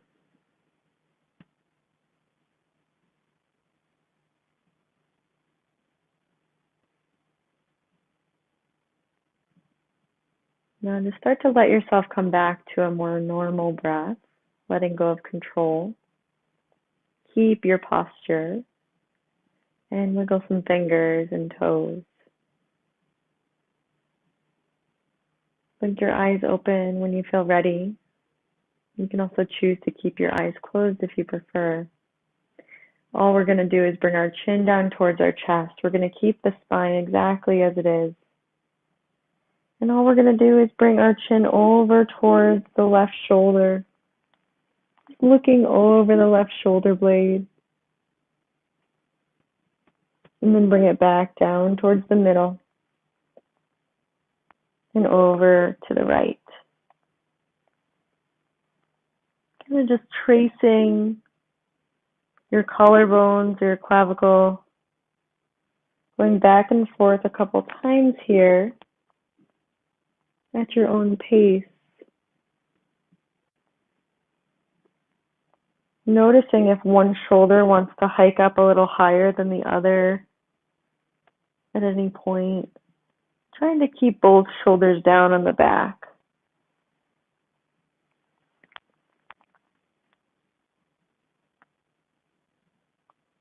Now when we bring ourselves back in this last round, I'm going to see if we can turn just a little bit more. See if you can look past that shoulder even, moving the eyes behind you.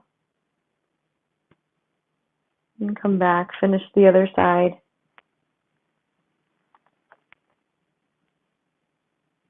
Just seeing if there's more range you can find in that rotation. Good. Find the other side. Doesn't matter which direction you're going.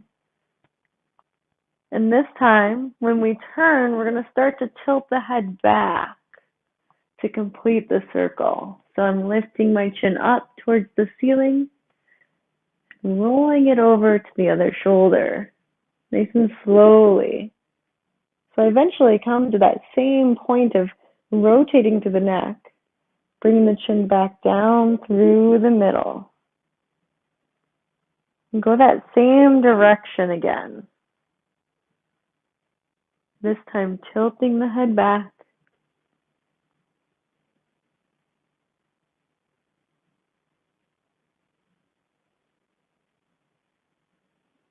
Coming back to the middle. Going the other direction. Take your time with this, and if there's certain sticky spots that just don't feel so great, maybe there's some pinching or painful sensations, just kind of skip over those spots. You can still create a full range of movement here and explore what your body needs, what it needs a little more attention with.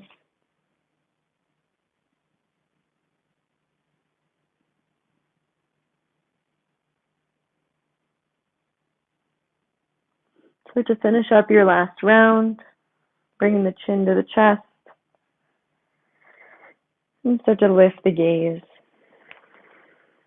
Good, just roll the shoulders out now. You can make some tight fists here and straighten the arms out at your sides and start to roll the shoulders forward, up towards the ears. Squeeze them back behind you and pull them down towards the floor. Again, forward, up, back, and down. One more time in this direction. You might hear all kinds of noises like I do. Then go the other direction, back, up, forward, and down. Try to keep the elbows straight if you can to keep this movement just in the shoulders. One more. Good. Go ahead and shake the arms out. Let that go. You can even swing the arms back and forth. Good. All right. So now we're going to take our arms and open them up nice and wide. Open the elbows up. Fingers just resting on the back of the head. Just opening up through the chest here. Maybe leaning the head into the hands to see if we can find more opening in the heart. Looking up a little bit if you like. Any amount of opening here is welcome. And then exhale, we're going to start to go the other direction. Draw the sternum in towards your chest, round your spine, drop your head, and bring the elbows closer together. Good. Inhale and open through the heart. And exhale and close. Good. At your own pace.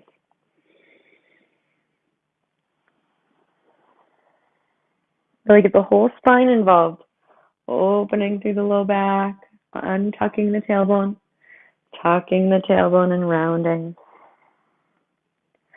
Good, now come up nice and tall, just opening up through the elbows and opening up the arms.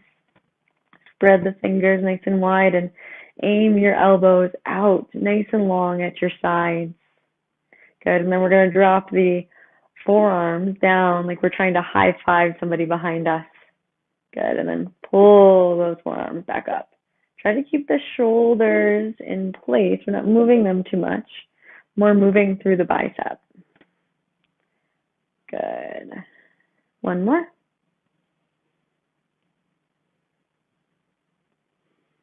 Good. Go ahead and reach those arms out nice and long. Reach them up nice and tall. Lengthen as high and as close together or as wide as you like. And then roll the wrists all the way down. Good. Nice. All right, we're going to get into the pelvis a little bit more here, moving on down the spine. So start to tuck and untuck your pelvis. So if you don't do this very often, it might be a little unfamiliar to you, and that's all right. Just start to feel like you're sticking your bottom out And then tucking your tailbone underneath you, rounding. You can even bring your hands to the pelvis to feel that movement. The pelvis is the pot from which the spine grows. So the more that we move the pelvis, the more our soil is going to allow us to grow nice and tall and be healthy and nourished. Start to move the pelvis in a big circle, kind of like you're hula hooping. It's good to get the pelvis moving, especially when we sit a lot. Go the other direction.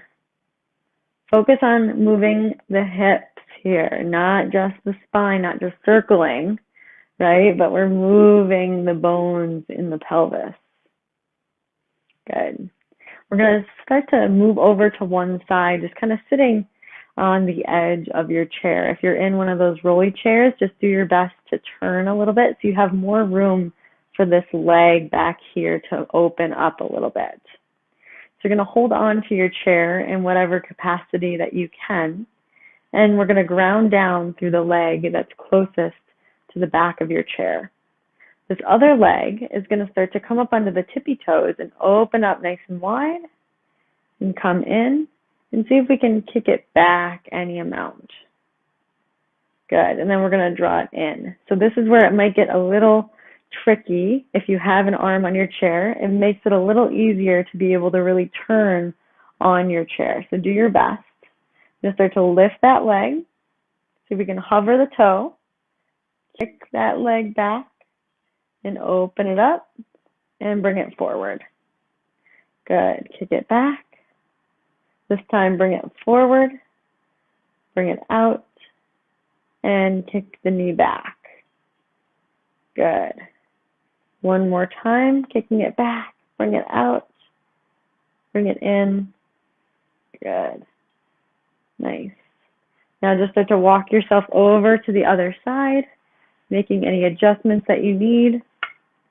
You just want to give this leg and this hip more freedom to move in the way that we want here. This is also possible to do while standing. If you're not feeling like the chair is supporting you well, you can always come standing and move that leg around just like we are.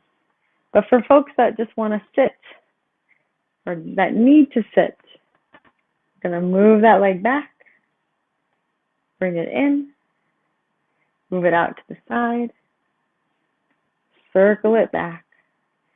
Moving in any way that makes sense to your body. I'm trusting you to move your hip in some new ways.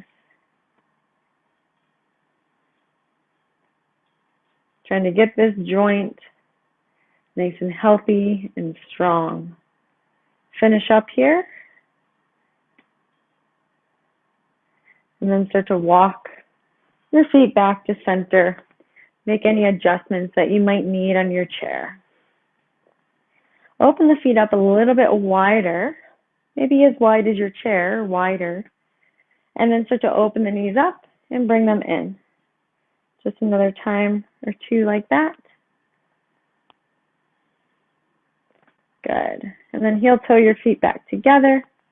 Come find that nice tall position once more. Good. And from here, we're going to move into our wrists a little bit. So we're going to start by rolling the wrists and just get a general sensation of how the wrists are feeling today. Good. And then we're going to start by taking one wrist, doesn't matter which one, and just giving it a little bit of support with your other arm and make a tight fist with that wrist.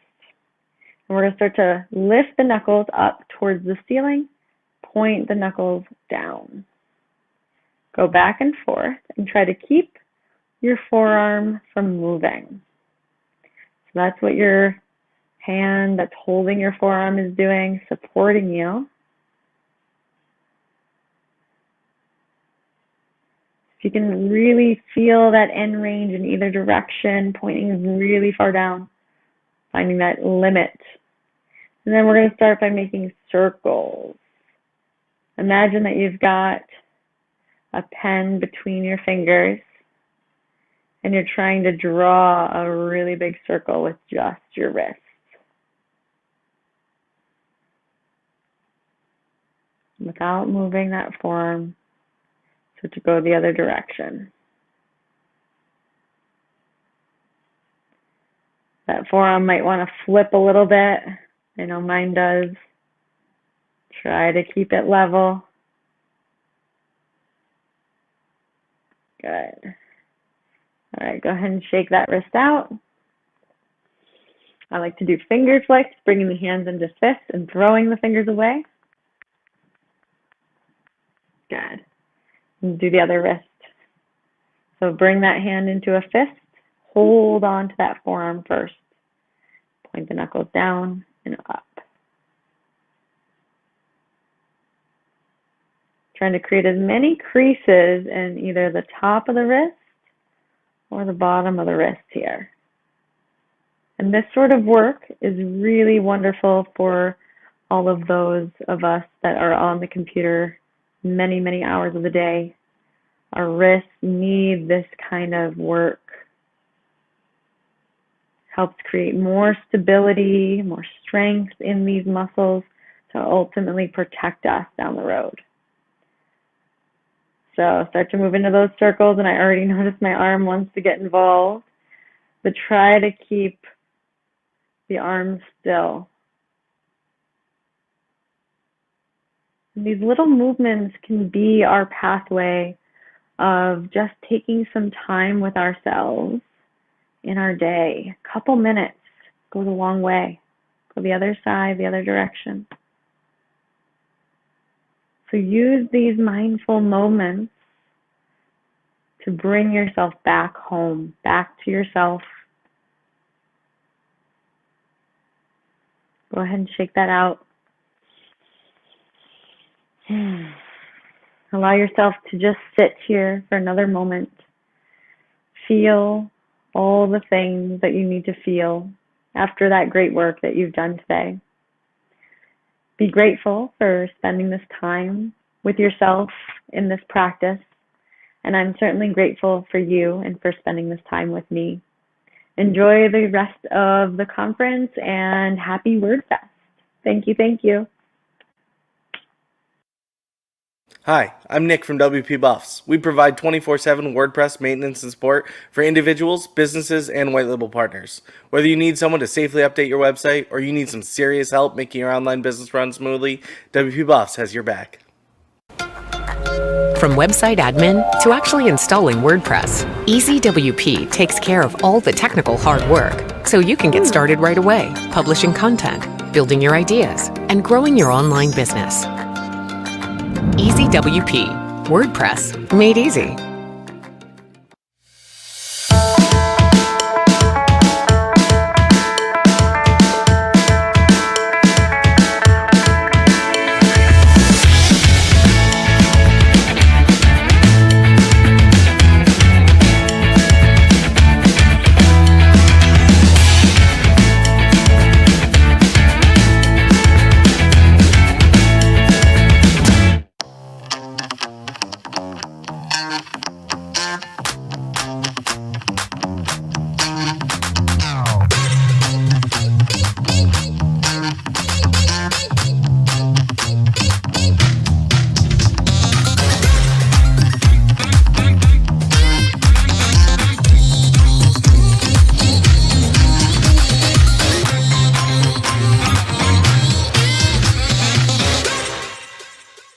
Discover Weglot, the simple translation solution for your website. All you have to do is add Weglot to your website. Select the languages that you need, and that's it. Your website is now available in multiple languages. To put it simply, plugins power WordPress. But when a plugin fails, so does your site. With fully managed WordPress hosting from Nexus, you get carefully curated plugins that will save you from having to search the plugin database to find the right tools. And you'll never have to worry about managing or updating plugins again. Start building a site that loads ultra fast with instant auto scaling, visual comparisons, plus automatic plugin updates and platform updates. With fully managed WordPress from Nexus, better is built in.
Here at Green Geeks, WordPress works awesome. We offer a one-click installer with automatic updates, tons of developer tools like WP Staging, WP CLI, and Git, free WordPress migration, and access to award-winning expert support 24/7, 365. Plus, WordPress sites hosted on our platform are lightning fast. Most importantly, Green Geeks is the most eco-friendly WordPress web hosting company on the planet.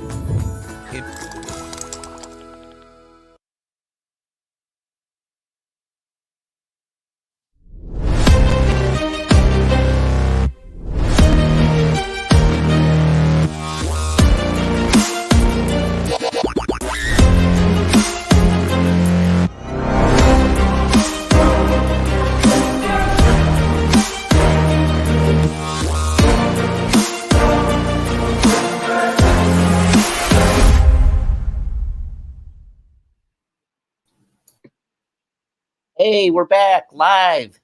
Wow, Amanda, thank you so much for teaching us how to stretch and reinvigorate in our chairs through yoga. I have to say, your statement, pelvis is the pot from which the plant can grow, and the hip rolls front and back is a game changer for me. I definitely feel taller in my chair. What about you, Robert? What was your favorite move that we learned? Favorite move, getting out of my chair. I love chair yoga, and I've had the pleasure of actually doing it and seeing Amanda do it a couple times. But my biggest thing is I just need to get out of the chair every once in a while and change it up. It's great when you're already in the chair and you're like, okay, and if you're special, your on mute candle is not working. To relax you. Well, Amanda has joined us here for about 10 minutes of open question and answers. We're going to be, asking her some of our questions, but feel free to drop yours in 200 characters or less. So try to keep it brief. But yeah, I mean, Robert brings up a really great question. What are some of the tips and tricks that you utilize as a reminder to prioritize getting out of our chair every day? It's a great question. And yeah, Robert, I definitely agree. Getting out of my chair is where I get the most movement in my day. But for a lot of folks, the chair is the most accessible way of practicing yoga. So that allows me to reach more folks that need to stay in their chair, maybe during their lunch break. Maybe they can't go for a walk for whatever reason, bad knees or whatever it could be. The chair just brings that movement right into the space that they're in. But whatever you can do with movement in your body, I encourage you to do it. So some of the ways that I do bring movement into my daily life is by making things a little more challenging in terms of like my necessities. Like if my water is right near me, I'm not going to necessarily need to get up and go get it, right?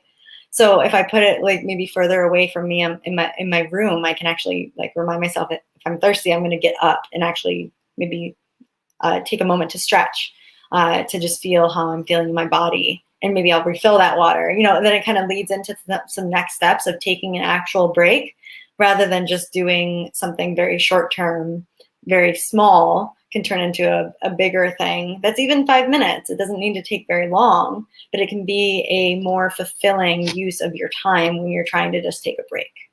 So I'm a huge fan of your water tip because I've actually implemented it to get my butt out of the chair and then remind me okay, we're not just getting water. Let's do a couple more things to kind of center, relax.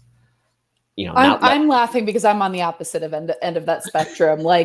You can't see it, but right off camera, I've got the green tea, the water, a lineup of snacks and drinks because I'm I'm going in. So that is a very useful tip and help for me. I mean, the thing that I incorporate is the Apple Watch. Has that feature where you can set reminders to remind you to stand. So that's kind of the only thing that kind of prompts me to get up. But not bringing everything in here as if I'm, going into hibernate might be a better option for incorporating daily movement. We've been hibernating in our Zoom offices for the last year and a half. We really need to figure out how to not do that. It's so true. It's so true. And that's just one tip. You got to find things that work for you. It's all very subjective because everyone's routine is going to be slightly different. What actually motivates an individual is going to be very different. And I personally go through funks of like not feeling like I want to practice, not want to actually step on my yoga mat. So your practice doesn't need to look like a yoga practice or like whatever your modality of movement. It doesn't need to be that thing where like I sit in this place and do this thing for 30 minutes, or I go to this place and I do this thing for an hour. It can just be incorporating moving my joints in all the ways whenever I have an opportunity to do so. That's the kind of movement I'm all about, because that's the kind of movement that Rand spoke about, of the pelvis being the pot from which the spine grows. I can't take credit for sitting that up quote. taller, really elongating and really checking in with yourself, as opposed to 5 hours fly by and you're still in the same position that you started in. Exactly. And the health of our joints reflects the rest of our body's ability to be strong and long and to support us. So that's why I really focus in my practice and what I teach is joint movement. So the hips, the shoulder capsules, all the fingers and the wrists. Like I really also enjoyed the the rotating of the neck. I mean, when you get in a real fixed position for any specific, just that, and I really enjoyed you're like, so if you're hearing any sounds, I'm like, oh, I'm hearing sounds. It was a really great yoga meditation. I enjoyed it. Do you have any tips for people that are kind of just starting out with this, for what to focus on? Yeah, it's a great question. I think it's daunting at first because maybe you feel like you just want to work on everything.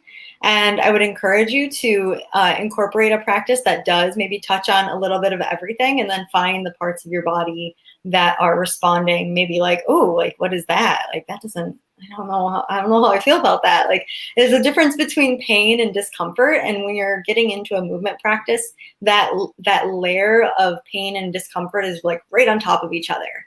And you have to bring a lot of awareness to that to really understand like what discomfort is versus pain. So you use the word sticky and crunchy, and I found that very helpful. For it doesn't hurt, but you just feel that little bit of immobility through the like sticky part. And then I'm like, okay, I need to breathe more into that and spend a little bit more time in that area.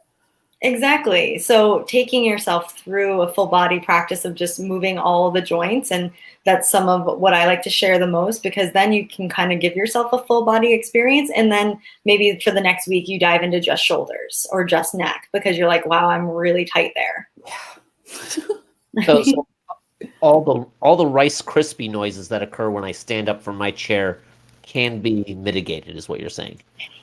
And those noises might not go away. You might hear more noises. In my experience, when you start to work on those things more, you hear more stuff happening, because you're getting the body moving in ways that it's not used to. And that's what that movement is really speaking to, is that the muscles and all the cartilage in those areas are just like, wait, are we supposed to move?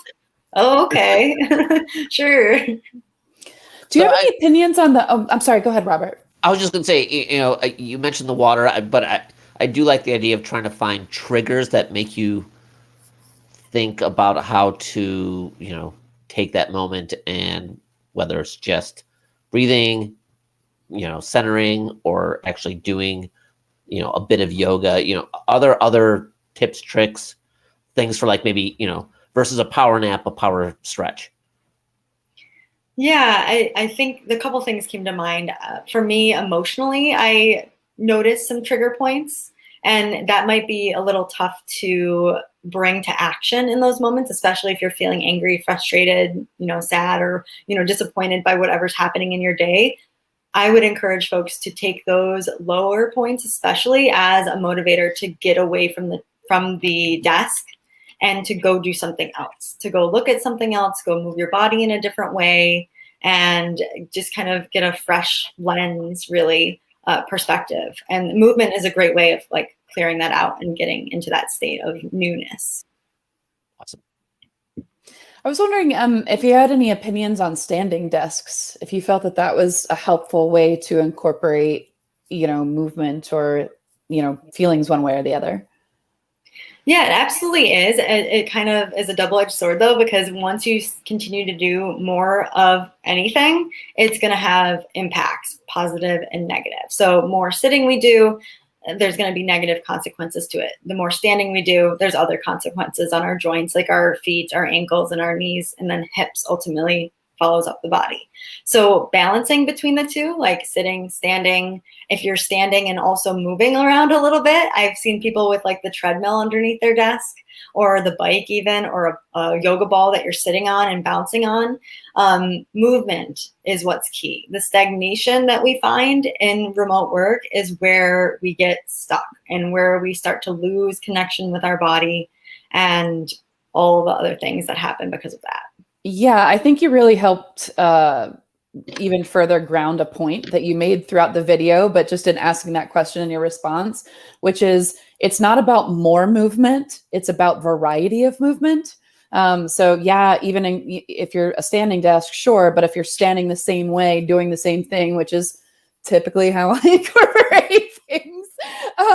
But yeah, the variety, like even this, the movement that you were showing us, move more and move differently every day. Yes, the move differently is so key because that's what our bodies and our nervous system need to like literally create new pathways in our brain. And we're going to be better intellectuals and providers to our people or whatever we're doing in the world when we move better. It is all connected. So, this is obviously focused on, the individual at their desk.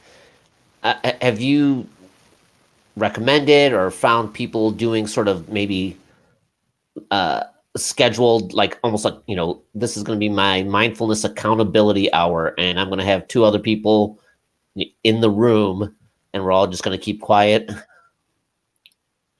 Yeah, it's a great point. I think accountability buddies are awesome for that because then you'll actually do it, right? You have a little bit more of an incentive to go to that class. And the virtual space in yoga has really shifted with the pandemic, and I love to see it because you can go online and find any yoga instructor in the world. They're teaching a virtual class somewhere, and it still is today because studios, like I lost my studio in the pandemic, like we're still virtual because of just the nature of things, but it's allowed us to reach a broader audience.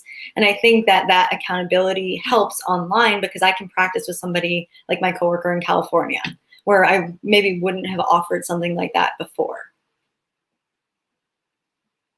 Love it. Love it. I mean, I think that is sort of a benefit that's accidentally occurred because of this, that we can do some things actually surprisingly effectively in the work tools that we're sort of stuck with it day in and day out. Definitely. And there's no commute, and there's a lot less barriers to entry for a yoga class when it's just in your living room or in your office. Well, and you can just wake up and put on your yoga clothes and sit in them all day. So you're, Multifunctional. We're living our best work from home lives. That's right. I'm trying to see if we have audience questions. Well, if people wanted to connect with you offline after the session, where would be the best way for them to connect with you? Yeah, so I'm on all the social medias, Facebook, Instagram, Twitter, as Amanda Gorman, Gormn is my handle. And then I am at GiveWP as well as our customer success manager. And I love helping folks there, connect with a lot of amazing people there. And I do teach a chair yoga class for remote workers on Wednesdays through my virtual studio. So I'll post the link to that in the comments. My studio is Now Yoga and Movement. Yeah, I look forward to you posting that link. Awesome. It's something just clicked in my head. I mean, so GiveWP just became part of Stellar WP. How, I assume some kind of stress, any kind of magical. Oh, there, and there's Michelle chiming in. And that was, Michelle, you beat me to the punch. I was going to ask, how have you helped the organization maybe relax as part of this transition? Oh, that's a great question. We've all been so busy with the transition and just with a lot of new exciting things happening. So I did float out there a while back that we were going to do like a group yoga class that folks from the organization could just come and pop in for like a lunch hour. I never followed through with that, so you just inspired me to get that started again, so we can all do yoga together. Love it. Love it. And then oops, boy, these little blurbs are flying past and I can read them. We just had Elena, I didn't catch the name, saying she loves the yoga chair. Very so sweet. well done, Amanda. Thank you.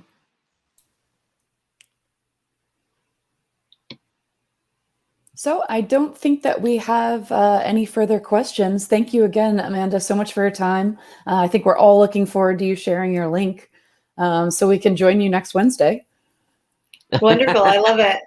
I'd love to Awesome. see you there. Yeah. Everyone's too relaxed and centered to think about asking hard pressing, put Amanda on the spot questions. Brilliant. Fantastic. Thanks so much, Amanda. We really appreciate it. And thanks so much for being part of Big Orange Heart. Thanks for having me. Time to do our thanking of the sponsors. Woohoo! Our thanks to all of our global sponsors, Cloudways, Elementor, GoDaddy Pro, Green Geeks, Nexus, and Stratic, as well as our multilingual partner, Weglot. Our continental sponsors, okay, we got a whole nice fun list. Namecheap, EasyWP, and WP Buffs, and our live captioning sponsors, GoWP and Paid Memberships Pro. Please be sure to visit their tents and chat with them. You might even win some prizes. Don't forget to get your photo snapped in the photo booth, brought to us, brought to everyone at WordFest by Content Journey and Stratic. And be sure to check out the swag bag too for deals and gifts from all of our sponsors. Also, thanks to our media getting all tongue-tied. Also, thank you to our media partners and micro sponsors. You all make our Big Orange Hearts full.